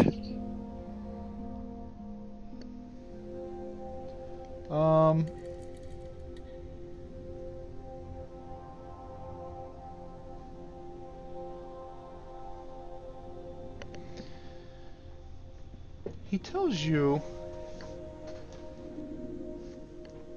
the greatest treasure is in the bottom of the dungeon. You must make your way there for the most riches. Excellent, little wizard. Second, tell me, what is this sword, which likes battle as much as I do? It has been bonded to me since I touched it earlier, and I wish to know its name and purpose and special abilities and powers and why the hell I cannot leave its presence.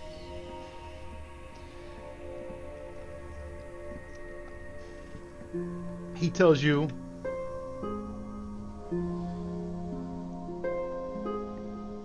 the sword is a gift I left for the contestants, and you have chosen wisely.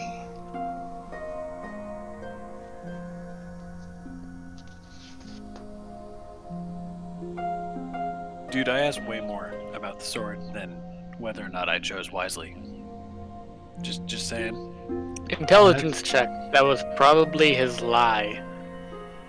That's the answer he gives you. Okay. I don't know. I'm not good at coming up with questions. I'm good at bashing things. How do I get through the mirror? How do we get through the mirror?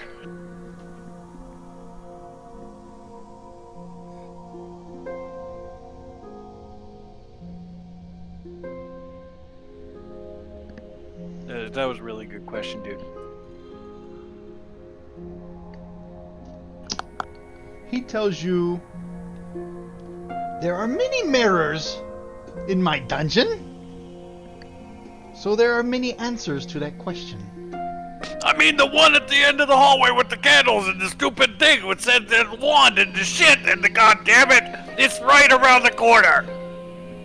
You merely touch it with a wand. It will open a gate to another level of this dungeon.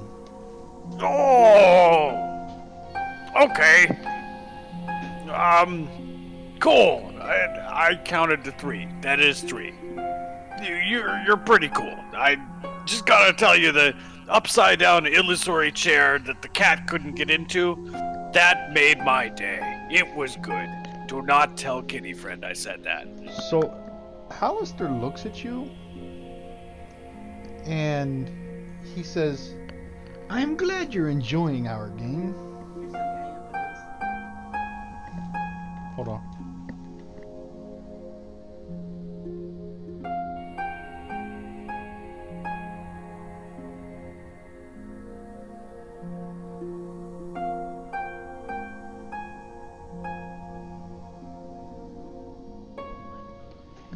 Alright, so he tells you, as you're standing there in front of him, "I have answered your 3 questions. Now let me tell you why you're here. You're here because I want you here. As the mage shares a yellow smirk. You're mine. You've always been mine since the day you learned to crawl. Your life has led you here. I've led you here. Then he spreads his hands across his lap. Hallister Blackcloak continues. The rules of the game are simple. Die, you lose. Win, you get your freedom and a wish. Anything you can imagine. And when you have to reach my lair, 23 levels below this delightful madhouse of mine. The Mad Mage looks past you and into the vista. His accent has morphed into that of a stage director's. And he says, the game has been set. The stakes raised. Ladies and gentlemen, fiends and friends, give it up for our contestants on this season of Dungeon of the Mad Mage. Might they brave the horrors of Undermountain and emerge victorious. All around. And then all around you, the world erupts into glorious applause as some unseen and distant audience whoops and cheers, hurling taunts and praise. Your names are on the lips of thousands. What the hell have you gotten yourself in? The Mad Mage announces to that invisible audience. We'll be right back after this break. Now, a word from our sponsors. You are the So, This episode brought to you by the Lady of Pain. well, hold on a second. I need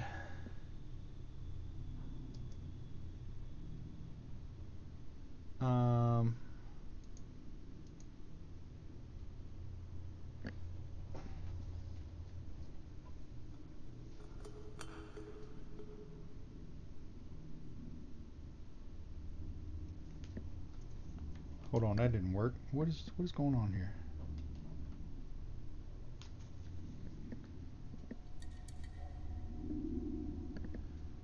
Anyone else get 61. nervous when he rolls a handful of dice and says that doesn't work? Always. Nah. No, So he says, we'll be right back after this break. Now a word from our sponsors. Oh, that's why. sponsors. So, what'd I roll? He says, tomorrow night on Enter the Arena, Githyanki, Gish, Eladane squares off against Psychopath of Ooze. Check out this stunning display of glory, guts, gore, and more on Enter the Arena. And then Just to pick the message from the sponsor. yeah. And then the visage of Hallister disappears.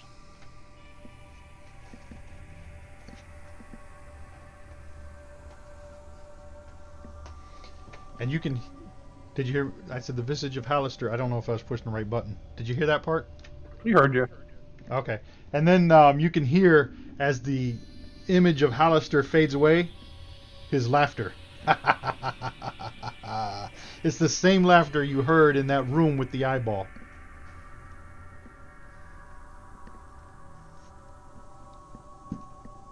In Tyrone, you find yourself standing in an empty room.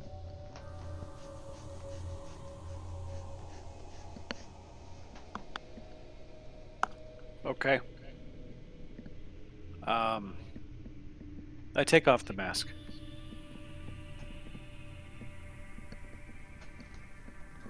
All right.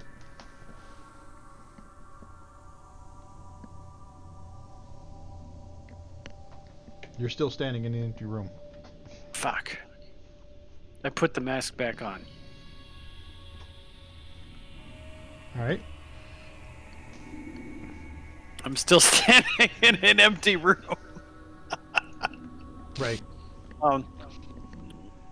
When you say empty, is there anything notable in this room? Can I like slowly back away? Is there like an exit sign? You start backing up, Yeah. and once you reach the wall, you start going through the wall. Excellent. Good. That's what we were hoping for. Yep. You had You're a back chance to sit on Halaster's throne and you didn't take it? And That's It's not a cat. and all of a sudden, Not out in the my- hallway, Tyrwin appears in front of everybody, laying on the ground, unconscious.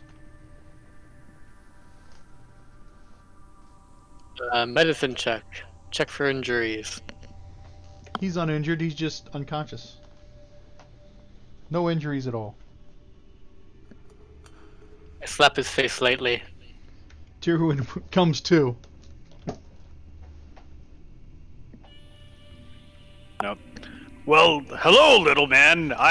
You could have asked nicely. I definitely did. Anyway, we're just I'm confused. Where'd you go? I recount the entire story that I have been told. Almost word for word, as I remember it. Excellent narrative device. Vamir Yep. approves. All right. So everybody now knows what Tyrwin has gone through inside the room with Halaster, and he tells you that he has laid eyes upon Halaster himself. And I do hand the kitty friend the bronze mask and say, "There's a chair in there. Do what you must." Ooh, yes. Mask. So you put the mask must- on, and you step into the alcove there, Yes. and you appear in this room, and it's just an empty room. No chair. No chair. The chair is gone. Damn You were lied to. I appear passed out. On the floor, in front of everybody. And my dog is pestering me to go out, so I have to go AFK. I lightly slap the cat in the face. You smack the cat on the face, and he wakes up. And you guys need to decide what to do from here. I think we're following the rest of the hallway. Yeah, we are. You come to another dead end where there's a door that leads to the east.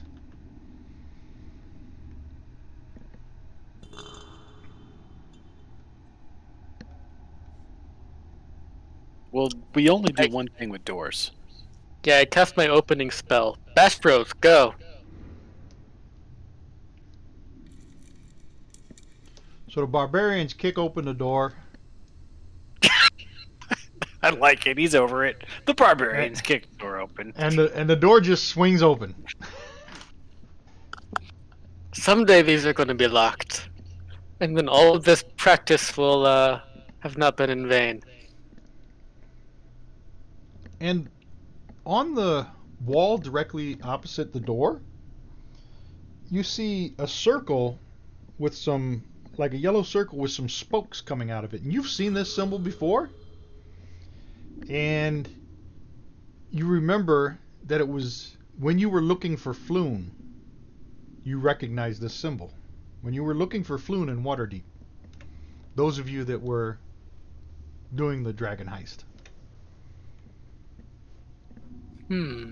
This is a symbol of the Xanathar gang. Yes. And it's written, I mean, it's huge on that wall right there. The Xanathar Guild.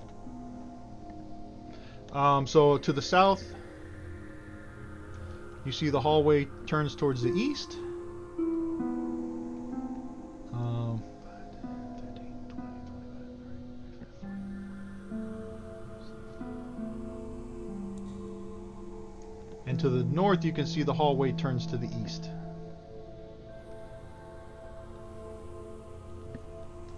And it's darkness beyond. We're just gonna You peek can't around the actually, corner. to the north, you can't actually see a wall, but you can see that opens up to the east. And there's darkness beyond.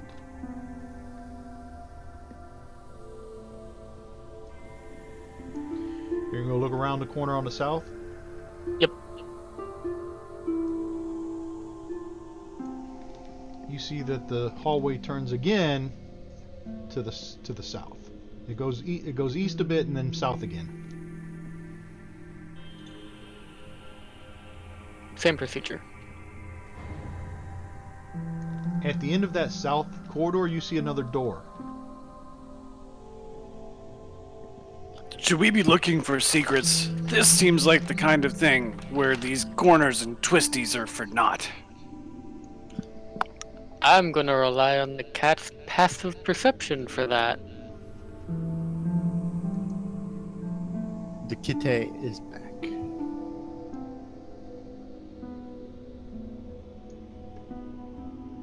Ooh, hallway and doors.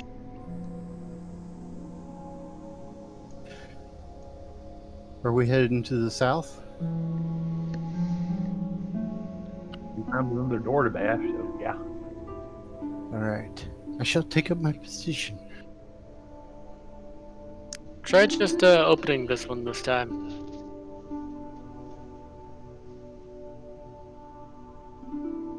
Okay. So you're just opening this door? Tyrwin listens to his friend and gently opens the door.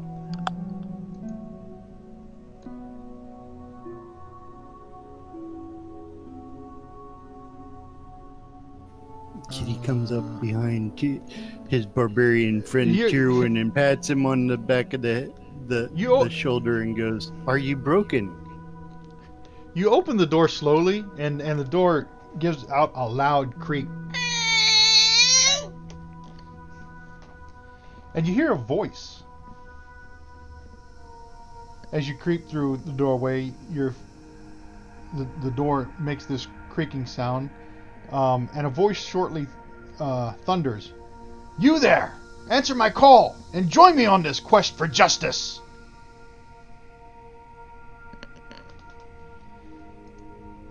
I heard when you- two words there that I really liked: quest and justice. And when you look into the room, a 30-foot wide floor-to-ceiling map is carved into the west wall, a fresco. In the middle of the room is a 10-foot square open pit, and that's where the voice came from. And you can hear something moving around inside the pit.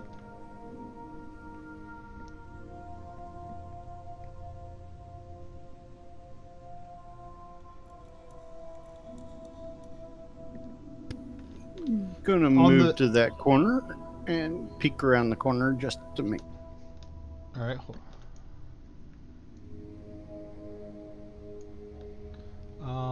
You peek around this corner,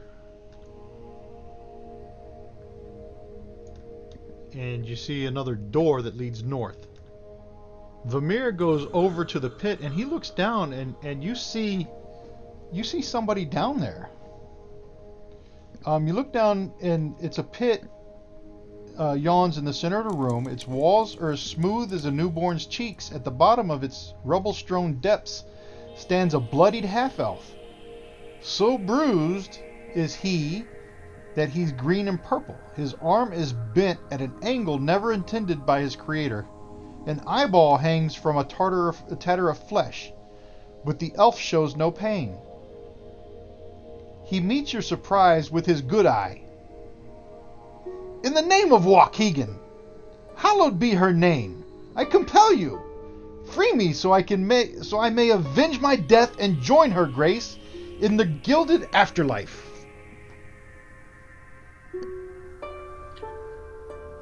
You're from Illinois? Yeah, Joaquin. In the name of Joaquin. What'd I say, Waukegan? Waukegan. I did, Yep. didn't I? In the name of Joaquin. Wow. So in the name of Joaquin, hallowed be her name, I compel you. Free me so that I may avenge my death and join her grace in the gilded afterlife. I won't tell. Hello there, friend. We are not generally in the habit of wandering around with undead. Who killed you? He tells you, my treacherous brethren. They beat me to death for demanding an equal share of treasure. I promise, if you help me get out of this pit, I'll help you along the way. Can I roll an insight check? I'll give you one.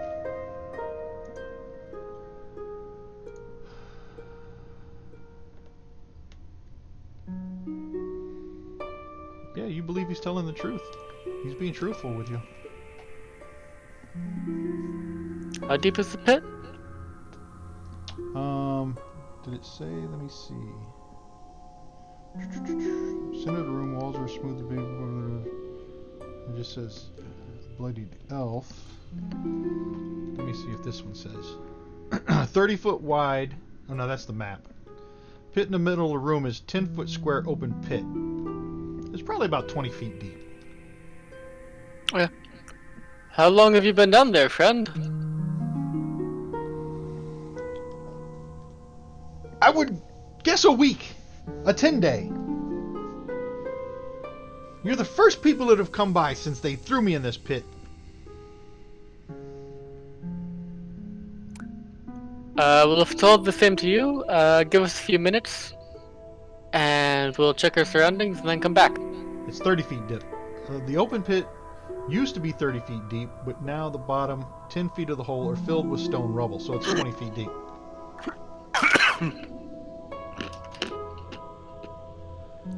I'd like to examine the map on the wall.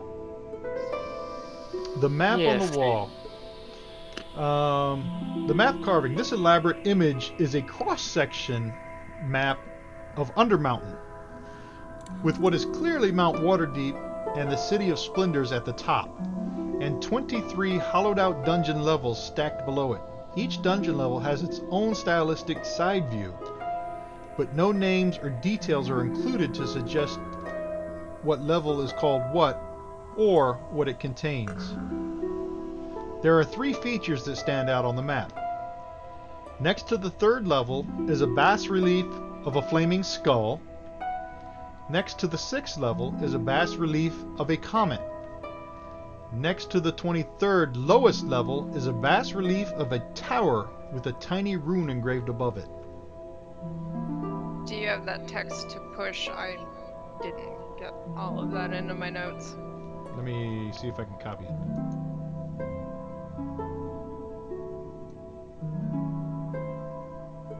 Don't suppose anyone's proficient with artisan tools. I am proficient with tools. Hold on. So did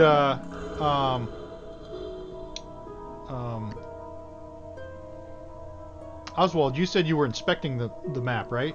Yes, I am. So upon your inspection, you can see that the flaming skull, the comet, and the tower are buttons that can be pressed. I ain't pressing those buttons. Yeah, I have one type of artisan tools and vehicles. Land vehicles. I'm gonna lower the. I'm gonna uncoil the rope from my backpack and drop it down to him. He, because his arm is mangled, he ties it around his waist and grabs a hold of it with his good arm. I'll help Leaf pull him up. Yep. All right, you pull him up, and Haleth points to the south wall in the room. Where's the map? Did it say which wall? West. It's West wall. sort of. Oh, it's that thing there on the west wall. Okay, so Haleth points to the south wall, and he tells you, "Thanks for helping me get out. On the south wall, there's a secret door there."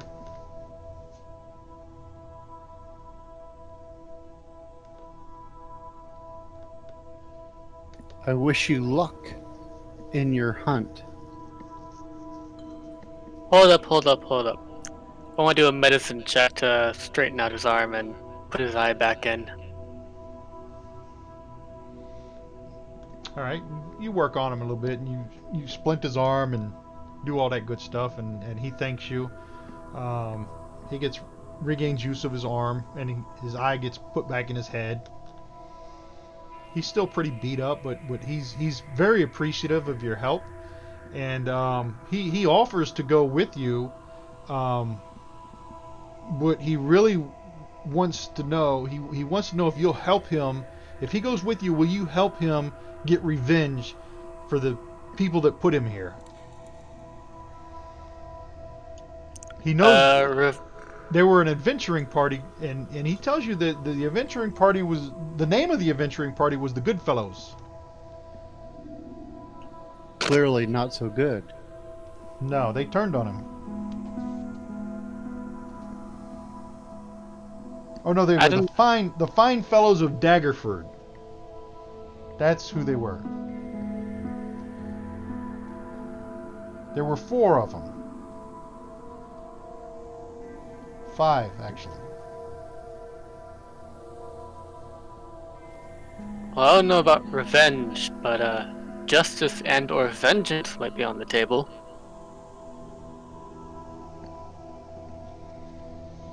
Yes, that's what I'm seeking. Justice for leaving me for dead.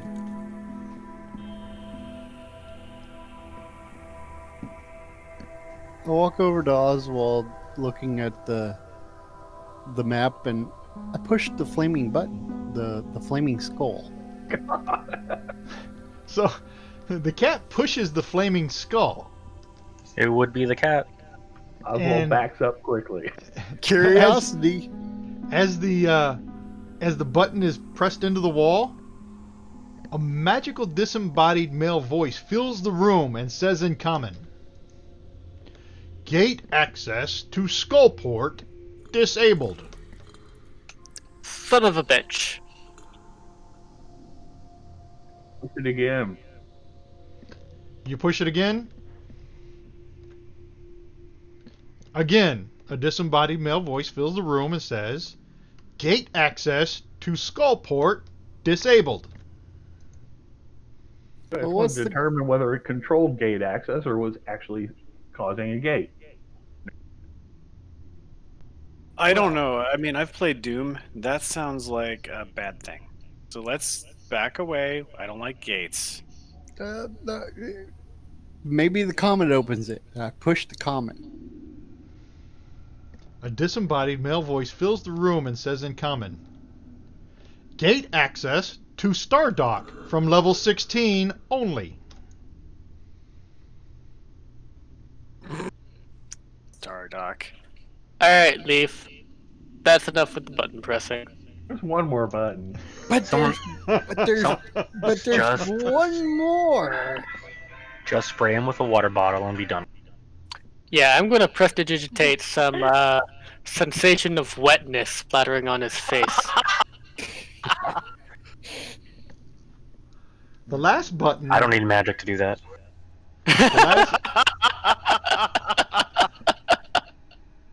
The last button is next to the 23rd lowest level, and it's a bas relief of a tower and a tiny rune engraved above it. Legit, it feels like he's being sprayed with water. Yeah, water. Yeah, water. And I press the tower. Before he I'm runs I'm away, he I'm presses telling the you right now, button. it doesn't smell like water. A disembodied male voice fills the room and says in common, "Gate access to Halaster's tower from level 23 only." Good information. He wasn't bullshitting when he said 23 levels. Maybe it's just telling us the status of the gates at the moment.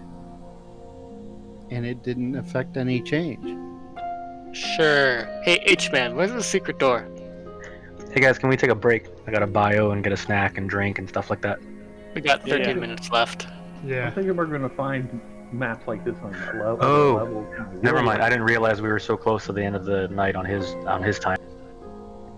Well, you know, in this room might be a good time to call it before we go further. Oh, it's the secret door, so we don't forget it. Yeah. Secret door. Got Here, it I'll in the notes. The secret door is right there. Good enough. Right behind Vamir. Where you was helping out, did he tell you his name? You said it once, but I missed it, so I don't know how to spell it.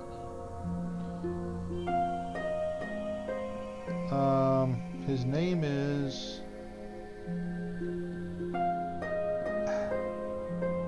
Haleth Gark. H-A-L-L-E-T-H G-A-R-K-E. Haleth Gark. It's a weird name. He's a half-elf cleric of Joaquin.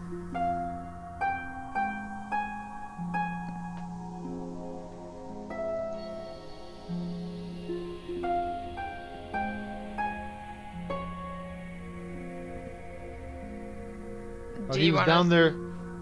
He was down there for days. So yeah, 10 day. Do you want us to do that door, or do you think it makes more sense to wait? I think we'll call it a night here in this room. Yeah. It's probably Awesome, best. we got a temporary cleric party member.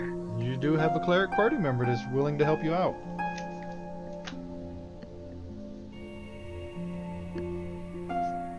And let me see if I can find NPC Haleth Gark. I will add him to the combat tracker. And I will change him to green. Before we stop for the night, is this a good ask him? Is this a good place to rest for a long rest? He's been there for a 10 day and nobody's come by. So he thinks it would be a good place. And you guys Break are the door so we probably... can close it. Yeah, you guys are probably due.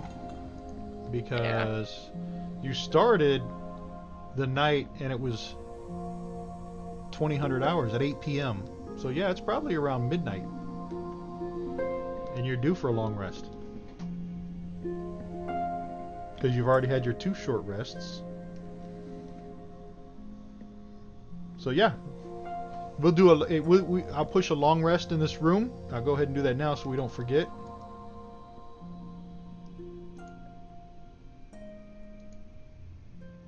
And there you go. Everybody gets their long rest, and we'll pick it up in this room. You've got the secret passage there. And how do I change? Oh, I gotta click this one. Did we level? There you go. Yeah, most important question of the evening. No. Did we level up? Nope. When we finish a floor, each floor is like a chapter or close to it Yeah. from what he said in the beginning. Oh, yeah. Okay. Yeah, you got a lot of this map that you haven't looked at. Good. We should probably fun. all move inside this room. We gotta speed up our door procedure. We did tonight. Yeah. We just tonight walked was up and good. opened it. Because the DM has realized it is stupid to make us roll for every door. Yeah, the doors are The unlocked. doors are all the same and they're all What? unlocked. Well, not all of them are unlocked. Not all of them are unlocked, but when one's locked, you'll know it. Oh, well, we'll 'Cause know it it's- as soon as we try to open it. Yeah. So yeah, this is a good Perfect. place to stop right here. Cool. And let's get Mouse into the room. Or mouse. Because you know Mouse is going to piss off the cleric. Oh man, what happens if the cleric turns undead? Just new domain. Does he run in Yeah, a circle? Does he scare himself away? There's a revenant undead. It is. Right? Yeah. I think he's got about 350 days to get vengeance. Right. Or like, revenge, technically. He hasn't shown up on my combat tracker or the map yet. Oh, I don't. He's not. He's on the combat tracker, he's not on the map. Oh, let me put his token on the map. Haleth Well- Gark. I'm Oh. gonna go back to getting my ass kicked on Civ 6. The Revenant is immune to effects that turn undead. There you go. I've been playing Civ 6 tonight too. Oh, so you can Are cast we Turn killing Undead. predators? Let me see what he's got. I don't even know what he's got. Regeneration, rejuvenation, turn immunity, vengeful tracker. He's got multi-attack, attack with fist. He's got vengeful glare. I guess he's got revenant spells and not cleric spells. Well, I don't know. I don't think Joaquin is terribly offended at the idea of having a Revenant. She's like neutral, isn't she? Think so. I have no idea. I think so. She's a goddess of commerce. Right. So she might still be granting spells until this quest is complete. Because he definitely got the short end of the stick on that one. And she herself might actually be offended that he didn't get his fair cut. Yep, you're he talking could be about. wielding some true Wrath of God stuff. Oh yeah, he's pretty beefy. But he doesn't have any Who are we healing talking about? I spells. missed that part. Haleth Gark, the half-elf cleric that was in the pit. The Revenant. Oh, okay, that's who we're talking about. I thought we were talking about somebody else. No. I'm cool then. So he I'll tells read you the that notes, see what went on. the fine fellows of Daggerford, or he names them, Copper Stormforge, is a dwarven thief, hungry for all that glitters. And he says Copper's a real prick, but he knows how to work a budget and keep us on track. He has an ear for deceit and an eye for detail. Then he says that there's a human priestess of Shar, the Lady of Lost, and that her name is Midna Talberth. She's a priestess of what did I say? She's a priestess of Shar. We thought to bring in her, because Shars are a patron of miners and those that venture into the dark depths. The last person he describes is Rex the Hammer, as a human warrior that hungers for fame and fortune above all else. He's a fine fellow's cruel and obstinate leader. His head's full of bravery and nothing else. And then he says he's real inspiring, kind of sarcastically. And then there's one other that was lost on the way, and before they beat up Haleth, and that was Kellum. And he calls Kellum's a weasel. He's the resident coward of the group. And that's all he says about Kellum. He's just a coward. Real fine bunch you fell in there with. Hey, they're the fine fellows of Daggerford. So, Well, hopefully we can do better. now, next Friday, I don't know what we're supposed to go out to the Outer Banks the following week, but I don't know if we're leaving Saturday morning or Sunday morning. I don't know if it's Saturday to Saturday or Sunday to Sunday. So I'll let you know as soon as I find out from my wife which day we're leaving, because if we're leaving Saturday morning, we usually leave at like 5 in the morning. So that means we got to be up by 3:30 or 4. So I'll let you guys know. I won't be able to play that week. I got a calendar right here. What is that week? Friday, June 19th. Actually, that's my birthday.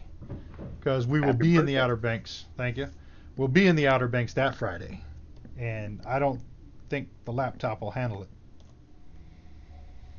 So, I don't have video or anything on the laptop anyway. Well, I guess I do got a camera. But probably, and I don't know what the internet is going to be like down there either. So, I'm not even going to try it. Okay. So definitely next Saturday, I won't. Well, again, if we're leaving on Sunday, I might be able to play next Saturday night. Tomorrow night, I'm pretty much out. I'm anticipating I'll be at work, so somebody can run Jing Dong if Okay. I don't show up. I'll probably run him. Yeah, don't hold it up just because I'm not there. Somebody can run him. I might show up, and I might show up later. Because I'm not staying all night up there. I'm going to be up there tomorrow morning. As soon as it starts calming down, I'm out of there. Which, again, might not be until 1 or 2 in the morning, though. So, Well, that would really, really suck. yeah. Well, I went there Sunday morning, and I didn't leave there until Monday morning last week. That's why we couldn't play Sunday night. So I'm going to shut down this stream.